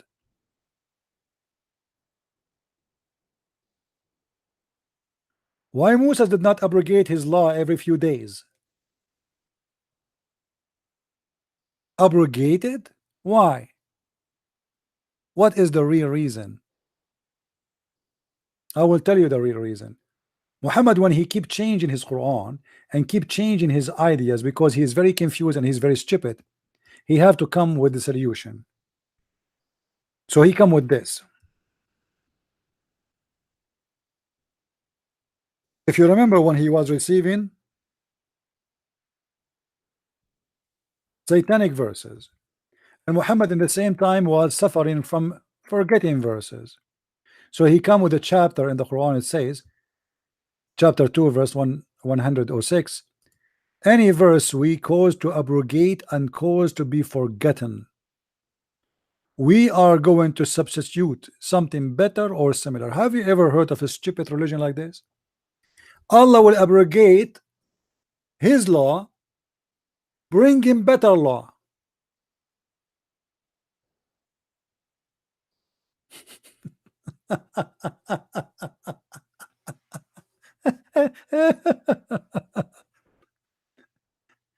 Allah is going to Muhammad, guys, he was just he announced himself to be a prophet for a very short time. What do you mean you want to abrogate and you want to come with better Quran? You see the Muslim, they say to you, can you make Quran better than the Quran? Well, Allah saying that his Quran, he is going to make Quran better than the Quran, and he will make you forget the Quran and you will remember other Quran, and he will cause you to forget and he will cause you to abrogate. Why? Because he want to make something better or similar. And what make it more stupid when he says similar? Why you want to abrogate with something similar? I mean, I understand better how stupid it is, but I cannot believe that he said the word seminar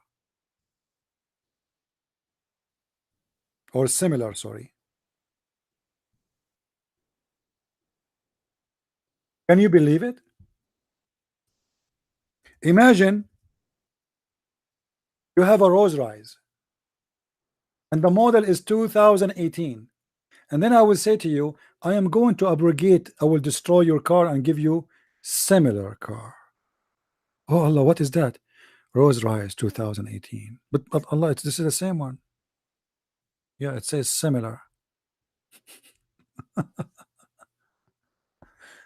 Allah will make us forget the Quran to make similar Quran. This was one of the tricks of Muhammad to cover his ass, because he keep forgetting the Quran. And this is why he mentioned the word forgetting. Allah will cause you to forget the Quran. And the Prophet cannot remember the Quran. So what I will say now, I'm a prophet who cannot remember what I said yesterday? No, I will say to them that Allah calls me Quran, but he promised me that yes, he caused me to forget the Quran, but he will make something better or even similar at least. Have you ever heard of a stupid religion like this before?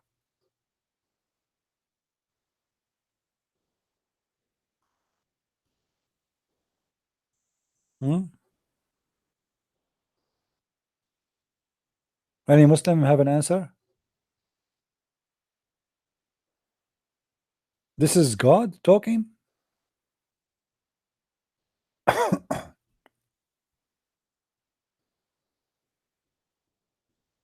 This is how God behave? I will cause you to forget my word, but don't worry, be happy. I will make you something better or similar.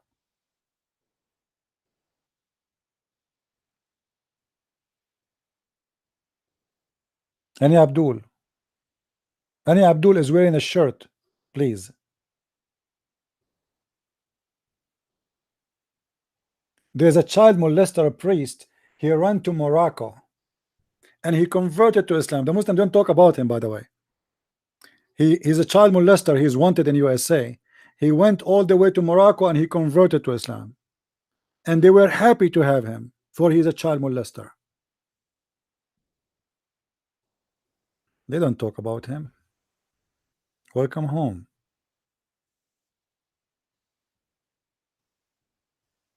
He's going there to wear a naked chest and put his picture in Skype and talk to children's.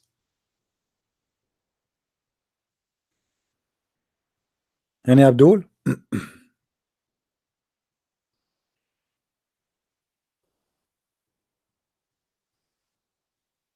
Hello?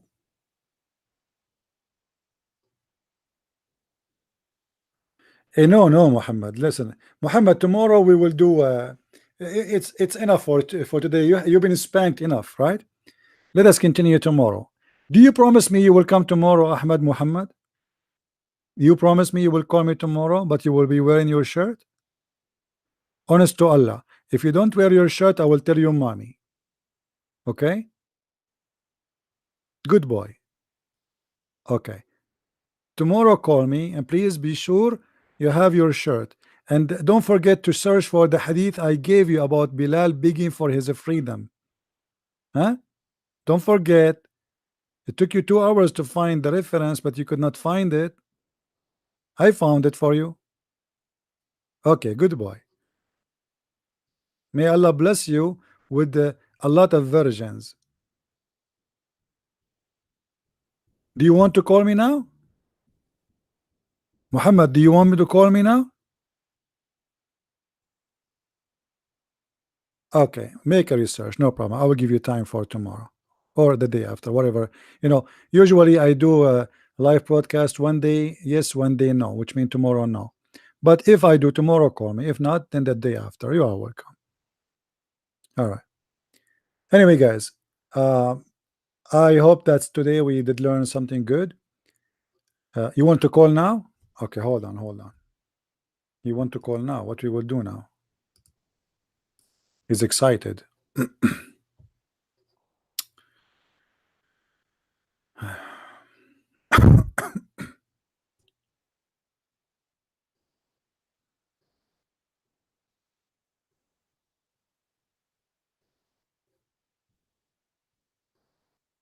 Where is your name?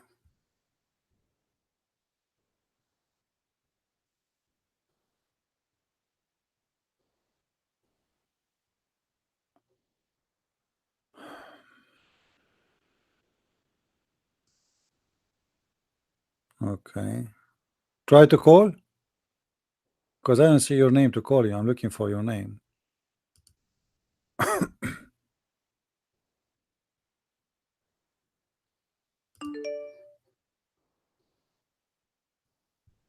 Okay, let's see.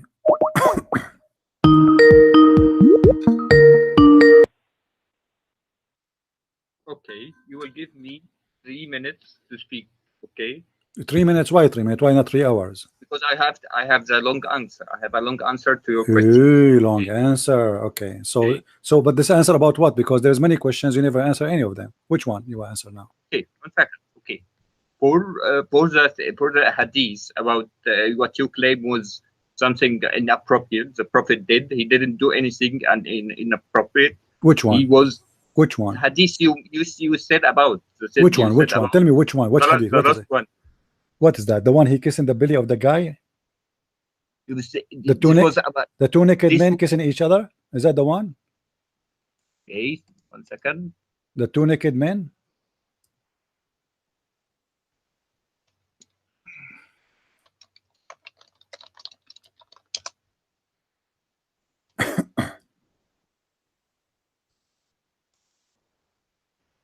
Need to go back in the video to see. Can you speak louder, please? Okay. Okay.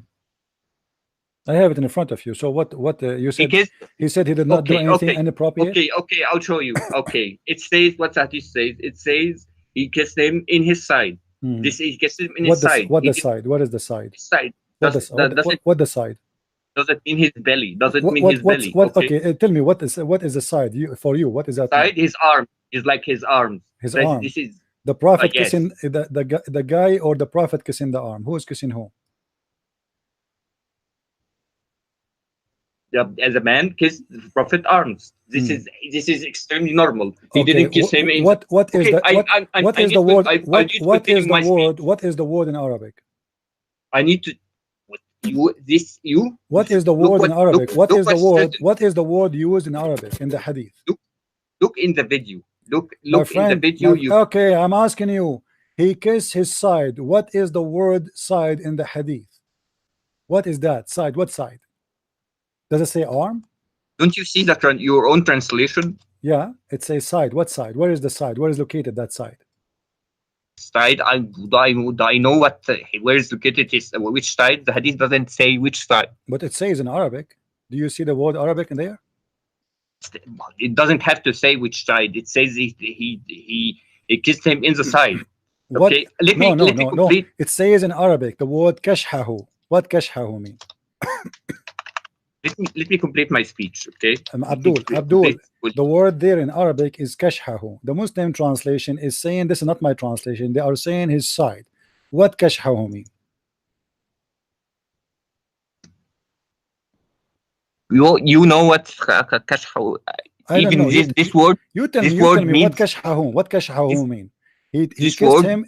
He kissed him in kashhahu. What kashhahu mean? kissed him in his side. What is side? Where? Where's side? There is this arm. This arm. This is side. It's okay. arm. Okay. 1 second. It's arm. Let me complete my speech. Okay. This was nothing inappropriate. Okay. It was nothing inappropriate. There is no hadith where it says that he practiced any gain. Okay. Do you want to challenge me that? Do you want me to challenge? I need to complete my. Do you want to challenge me that kashhahu mean the down of his belly? Yes or no? You need this has nothing to do with anything gay. You said his arm. You said his arm. What kind of a man? Why the man is kissing him? The hadith. Why a man kissing him down? One question. Down his side. What side? You said his arm. You are lying. It's not his arm. Okay, his side. Okay, his side. What side? Where exactly? Where in his side? Where? How should I know? Did I live here? Where? Did I live there by that time? His west, his belly side? His west? Is that his him west? in his side. Is that okay? Is that his west? Is that his west? one question. Is that One his question. West? Yes or no? Is That's- that the West? Is that the West? Because what the hadith says, I don't know. Hello, good boy. I'm asking you, please. Is the word kashhahu mean? Here we go. The hadith in front of me in Arabic. Is the word kashhahu mean the West of the man? Yes or no? The translation says I his don't care about side. translation. You speak Arabic. You claim you speak Arabic, right? What the word Yes, kashhahu? yeah, I never, Okay, what the word kashhahu mean? one second. I've never heard this word but I know numerous people who said it means his side. Where is Okay. that? Where is that location? Is that between the belly and the back of the side, his back, but in the west side, Does it? west area, which mean down One the second. belly, which mean One down the second. belly? Is that let's- from down the belly, down the belly bump, down in your west, all the way to the back, all the way to the back? Is that, what kashhahu mean? What kashhahu mean? One question. Let's assume it means the belly, okay? Did they practice anything? Did they kiss each other by mouth and anything like this? The guy was No. kissing by what? He was kissing him. Happen. When the guy he kissed him in that occasion, he was using his mouth, right? No, did they kiss in his mouth like Lut when he slept with his daughters? So you are saying, or Noah, you are who was saying there's drunk, nothing wrong. Okay, you are saying there's nothing wrong if a man he start kissing you in your belly and down your west. You are saying it's okay. You don't know. Do you have anything to prove that he was practicing gay? Abdul, no. This is gay. A man, why a man is kissing a man there? Not gay. Give me a reason why he is kissing him there. A man kissing a man there, why? And he's telling him, don't stop, this is how I like it, right there, right there. No, this is how I like it. Yeah, this is how I like it. Guys, he said, this is how I like it. So your prophet, he like it to be kissed there? First of all, the Quran. No, hold on. You are saying that when the guy is kissing him and he down his belly, your prophet, he said, this is how I like it, kiss me there? Is that normal for the Arab? Do you are an Egyptian this boy. Was normal but by the Arabs in Egypt do you kiss each other down the belly? Can you find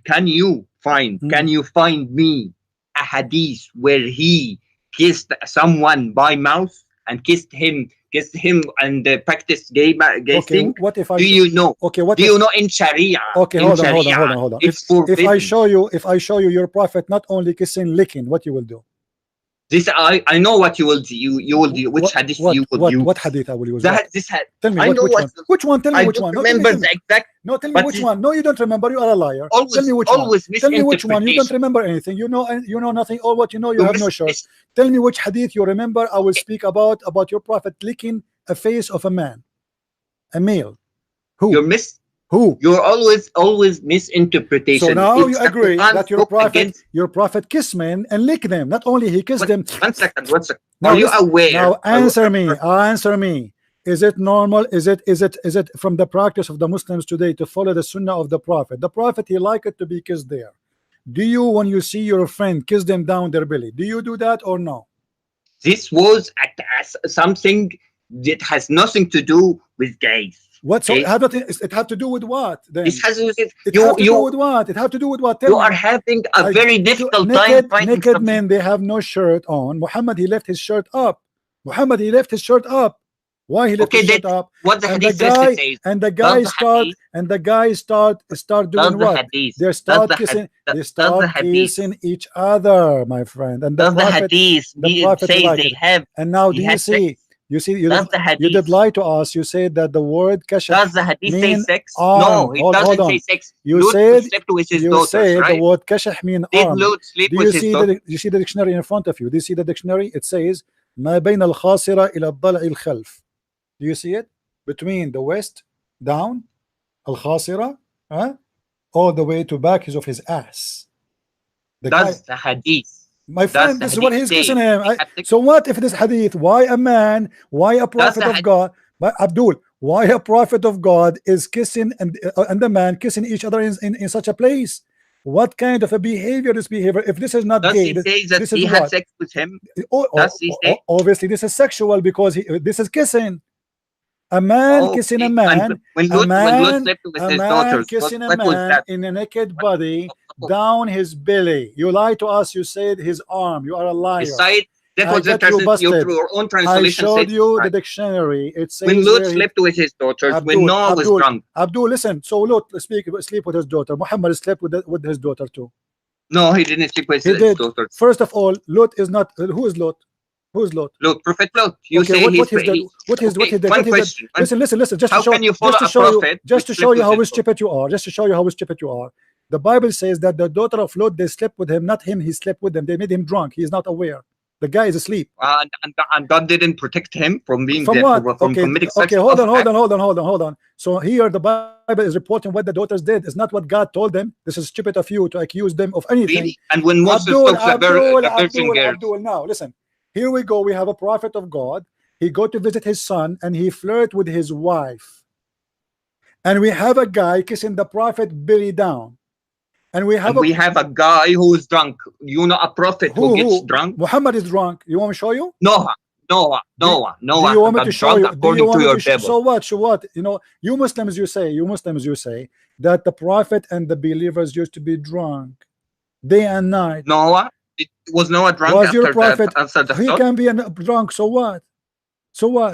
So what? So why? And he curses his Abdul, grandchild let me show you because he curses him and tells show him, you how "Cursed be your generation because I was drunk." Let me show you what. No, he cursed his son because he was making fun of him. Let me show you. Let me show you how that's not the Bible yes, says. that's what he might making fun of. I can show you the same story from That your. Okay, hold on. If I show you the same story from your books, your prophet saying that, are you going to spit at your prophet saying shame on you to believe in this prophet? If I show you the same story of Noah, if I show you the same story which you are making fun about Noah, if I show you the same story, your prophet reporting that, what you will do? Do you promise me to open your camera and you dance naked for us? Do you challenge me? Why you are quiet? Do you challenge me? Do you accept to challenge me to show you your prophet quoting the same story? Okay. And if he is saying that you are making fun of it, are you willing to say that your prophet is a scumbag, he's a stupid, he's filthy? Because you are making fun of the Bible. So if you're a prophet teaching the same story and he believed in Noah to be a prophet after he did that, are you willing to say Muhammad is a stupid scumbag? No, I'm not willing to say. See, so you are a coward, you are a hypocrite. No, but so why you are mentioning it? And let me show you the Muslims and the prophet. All of you used to be drunk. The Quran says, "Wala taqrabu salata wa antum sukara." Don't get close to the prayer when you are drunk. Why? Do you want to read Ibn Kathir? Do you want me to read Ibn Kathir? Because simply they used to be drunk day and night. And do you want me to show you your prophet teaching the Muslims how to make wine? Just to make things clear, do you want me to show you the prophet? Okay, one second. Listen. As long as you are the one who opened this topic, if you do win, you want me I to will... show you? Do you want me to show you the prophet teaching the Muslims how to make wine? And if you show me, I don't have. I won't admit, but I can do what you read in the front of you. Read it. But was the believers drunk people, and Allah said to them, no problem? If I prove to you that that Noah did this thing, you're the one who... I know what he did, Abdul. I did not say. You see how stupid you are? I know what Noah did. So what? I know what Noah did. He got a drunk. So the one who listen. Okay? If Noah he got a drunk, so what? A man in his house. Listen, Abdul. Okay. A man in his house. He did not go and sleep around with women. He is in his house and he is a drunk. What the problem? Okay. At that time, if we say to you, can you show me the law? It says it's forbidden for you to drink. You will say there is no law at that time. So shut up. If I show you this verse, chapter 4, verse number 34, the Muslims are drunk and they are coming to the mosque are drunk. If I say to you how the Muslims are drunk and they are coming to the mosque drunk, you will say to me at that time it was okay. But you will say to me at that time it was okay, correct? It's called abrogation. I don't care. At this time it was okay, correct or no? At that time, of course. So how many years after Noah and you Muslims still practicing drinking? Okay, but this is... Don't tell me okay, Abdul. Don't tell me okay. How you are saying you are making fun of Noah to be drunk, and he is right after Adam, the beginning of mankind. There's no law it says to him to be drunk or not. God nowhere says to him be drunk or not. People, they still marrying their sisters.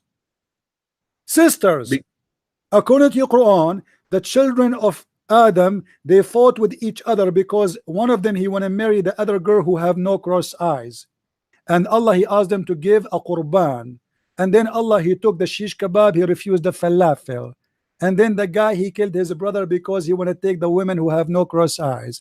And you are making fun of Noah for being drunk when you're a prophet and the believers are drunk. If you Abdul, why you are changing the topic? Why the One sec. Quran? Why the Quran saying alcohol is a blessing from Allah and it's a miracle? Explain. Okay, let me Does the one. Quran? Does the 30 Quran? seconds. Does the 30 Quran seconds. say? Does the Quran say that alcohol is a great and it is a miracle from Allah? Yes or no? 30 seconds for me. Yes please, or to no? respond. Yes or no? You are the one who's Yeah, making. You are saying that it's a shame for a prophet to be drunk. You are the one who said that. So I'm asking you, why your prophet teaching the Muslims how to make wine and why he was drunk, and why the Quran saying it's okay to drink, but please when you come to the mosque, please don't be drunk, and why the Quran saying that wine is a miracle of Allah. I promise to dance without a shirt on camera if you prove to me that he said make wine. Okay. Promise. You will dance in the camera? Yes. All right. Without shirt. Guys, get ready.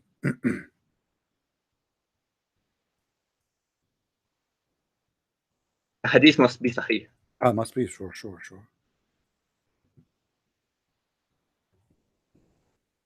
So we know from now what you would say. You would say it is not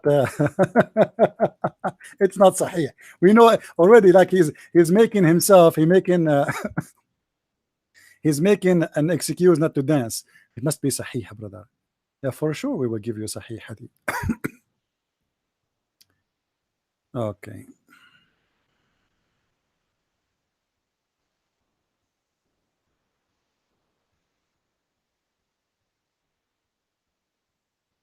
Do you have your shirt on? There's no hadith like this. Okay, but do you have your shirt on?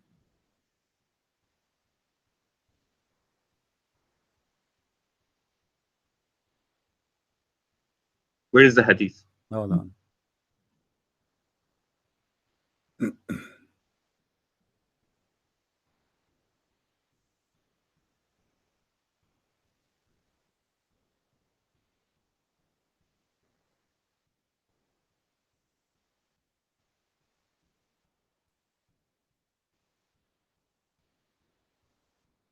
One who falls a drunken prophet.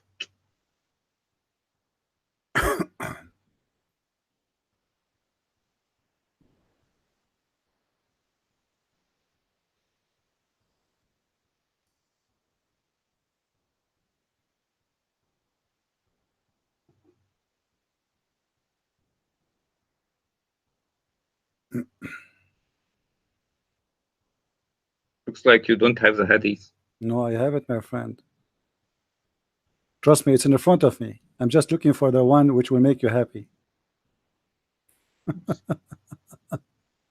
You have no idea you're talking to who, my friend.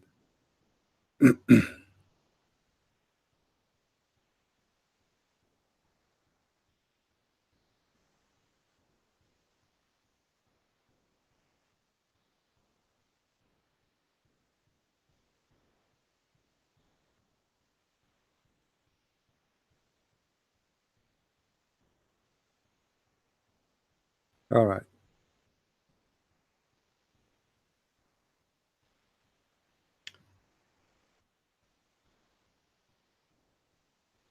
Read this hadith for me. I'm not opening YouTube exactly. I will open it.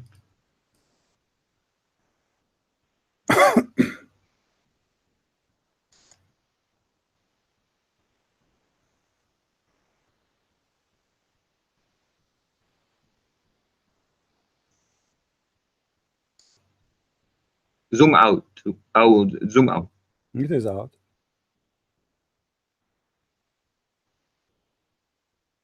What this hadith is saying?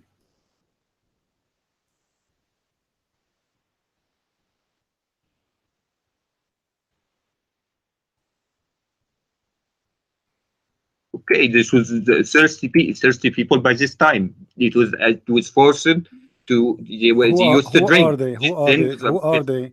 Who are they? Those people? the Arabs. What? The Arabs And what the used to drink wine. So what he is saying? What the problem here? But the problem here, it was abrogated. It's abrogated. Where it says it's abrogated. What do you mean? You are the one who said that the prophet don't do that, and you are the one who is saying to me, show me and I will dance. And I just showed you the beginning. I did not show you everything. I want to show you more. But now why you are lying, and why you promise me you will dance if I show you? This is abrogated. The hadith is abrogated too? No, this is the idea. This idea that you used to drink beer in the past, and They used to drink beer. This is beer. Why? Whatever.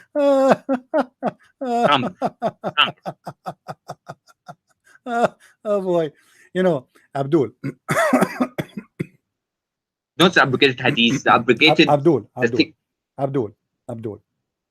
Your prophet was a drunk man, and he used to be drunk for 3 days and 3 nights. Now you promise me if I show it to you, you will dance. Are you willing to keep your promise? Are you going to open the camera for us and dance? Yes or no? Okay, what if you will dance now?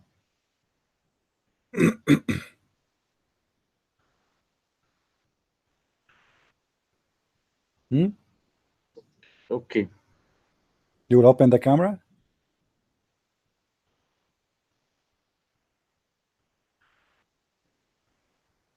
But you know it's abrogated. What's abrogated? I don't care. You said the prophet did not do that, and you made fun of Noah for being drunk. Okay, when you Muslims and your prophet, for the Arabs. This was directed to the Arabs. Listen. Do you see the hadith in front of your eyes? I saw it. This one. This is a new one. This is even a disaster.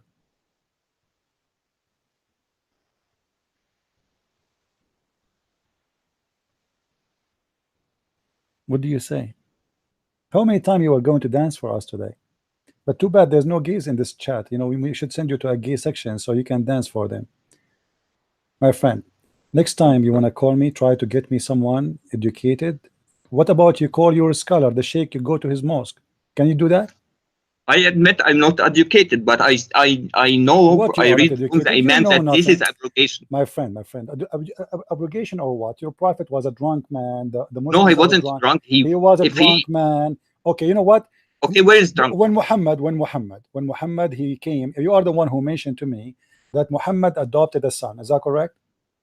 This was as takaful. Okay, do takaful. He adopted a son. You said that, right? Okay.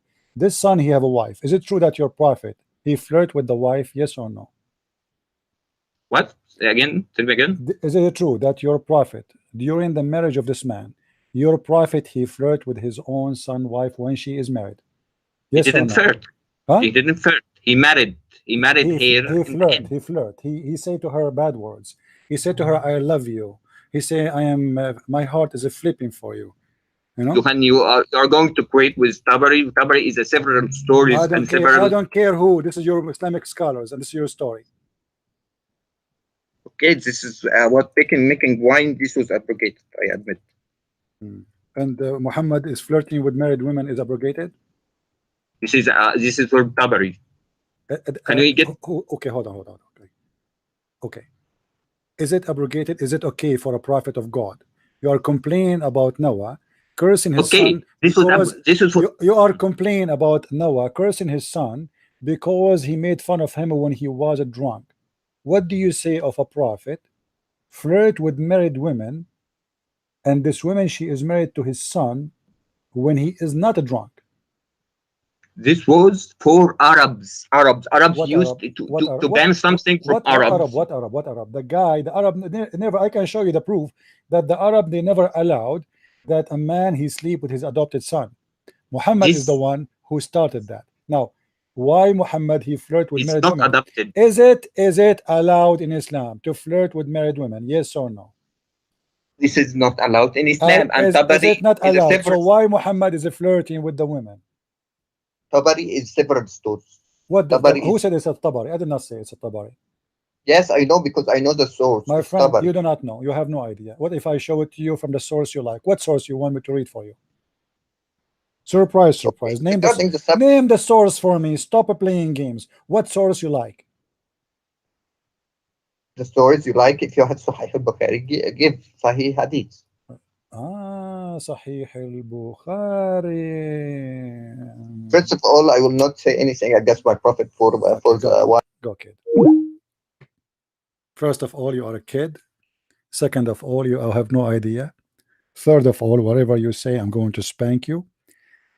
Number four, it doesn't matter where you jump, which branch, I will break it and I will cut it off and it will make you fall down to the ground. And you will fall down in your ass and you will cry and you will say, I'm sorry. I am an idiot because I'm a Muslim. And look now, guys, he's saying he will dance in the camera.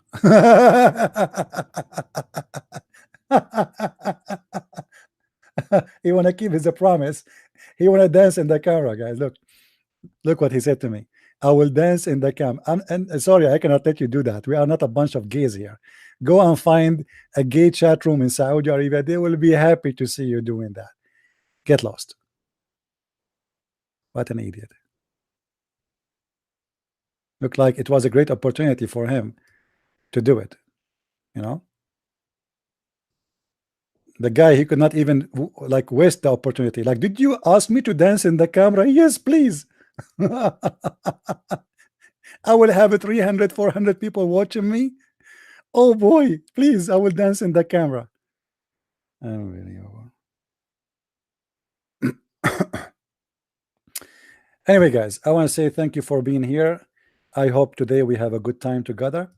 And I feel sorry for this guy. Actually, I don't want really to humiliate anyone, but it's not your fault. Islam is a stupid religion. It doesn't matter what you do. It's not your fault that you speak to someone who knows too much and you are ignorant. It's not your fault that even if you know, you will be actually more in trouble. Actually, for me, I find it a lot easier to debate someone he knows a lot, because that will make it easier for me to get him busted. You know what I mean? A lot easier from debating someone is ignorant.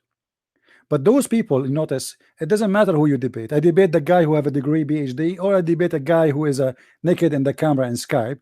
Both of them are the same at the end of the day. They get surprised by what you know. You see, the Muslims, they don't expect you to know a lot. So they are used to debate average Christians who know a few things about Islam. Oh, your prophet, he married 6 years old. This is what you know? He's expecting you to talk about that. He heard it many times. So it's, so they don't expect someone to knows a lot. I mean, this guy, wherever we go, he beat us. It doesn't matter what we speak about. And this is why they are so upset from me. Because it doesn't matter where they go. Mention to me 3 words, any of your choice. Even say microwave, I will give you a hadith about it. From any 3 words of your choice, Muslims. And I will make you laugh at your prophet.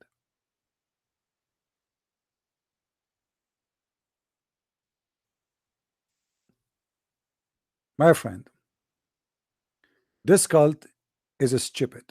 Made by a stupid man for the man. And in order to believe in it, you have to be stupid. You have to be truly an idiot donkey to believe that there is a God who will make a penis endless. I mean, I do not need to be genius to know that this is stupid. Endless penis. I mean, what you will do with endless penis? You will run it as a cable between the galaxy. What? You will make an internet cable? You live in New York, but your penis is in China? And what if your penis went through the jungles of Brazil? Do you know those snakes and ants and those like fish who eat? What if your penis go in the river of the Amazon? Do you know what they will do to it? Can you imagine, brother? Endless penis? You must be endless stupid to believe in endless penis. Human being sometime is stupid. I mean, how in the world somebody have a brain? A human being can believe in this. Even donkeys will not believe in it.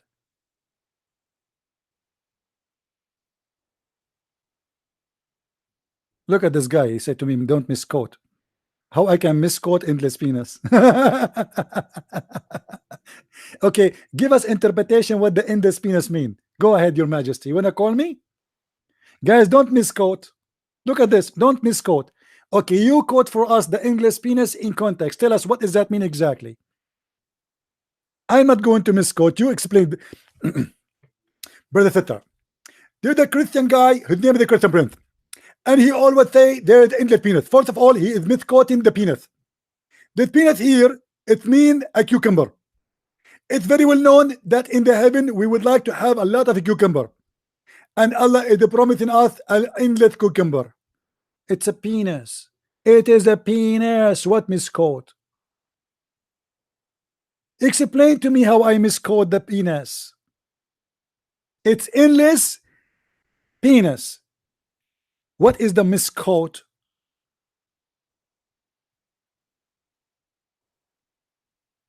What a crazy religion. Anyway, you are stupid. You could not find anything in Bukhari about Zainab. So if I find you something in Bukhari about Zainab, what you will do? What an idiot. Anyway, guys, I want to say thank you. May the Lord bless you.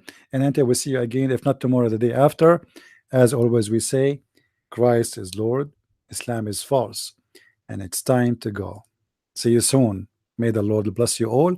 And don't forget to help us in what we do if you care for what we do. Take the videos, download them, share with your friends, invite your friends, tell them about what we do, and read my books. You can just search my name in Amazon.com, and you can find my books there in any Amazon of any country, because you know Amazon have Amazon.com, .de, France, etc.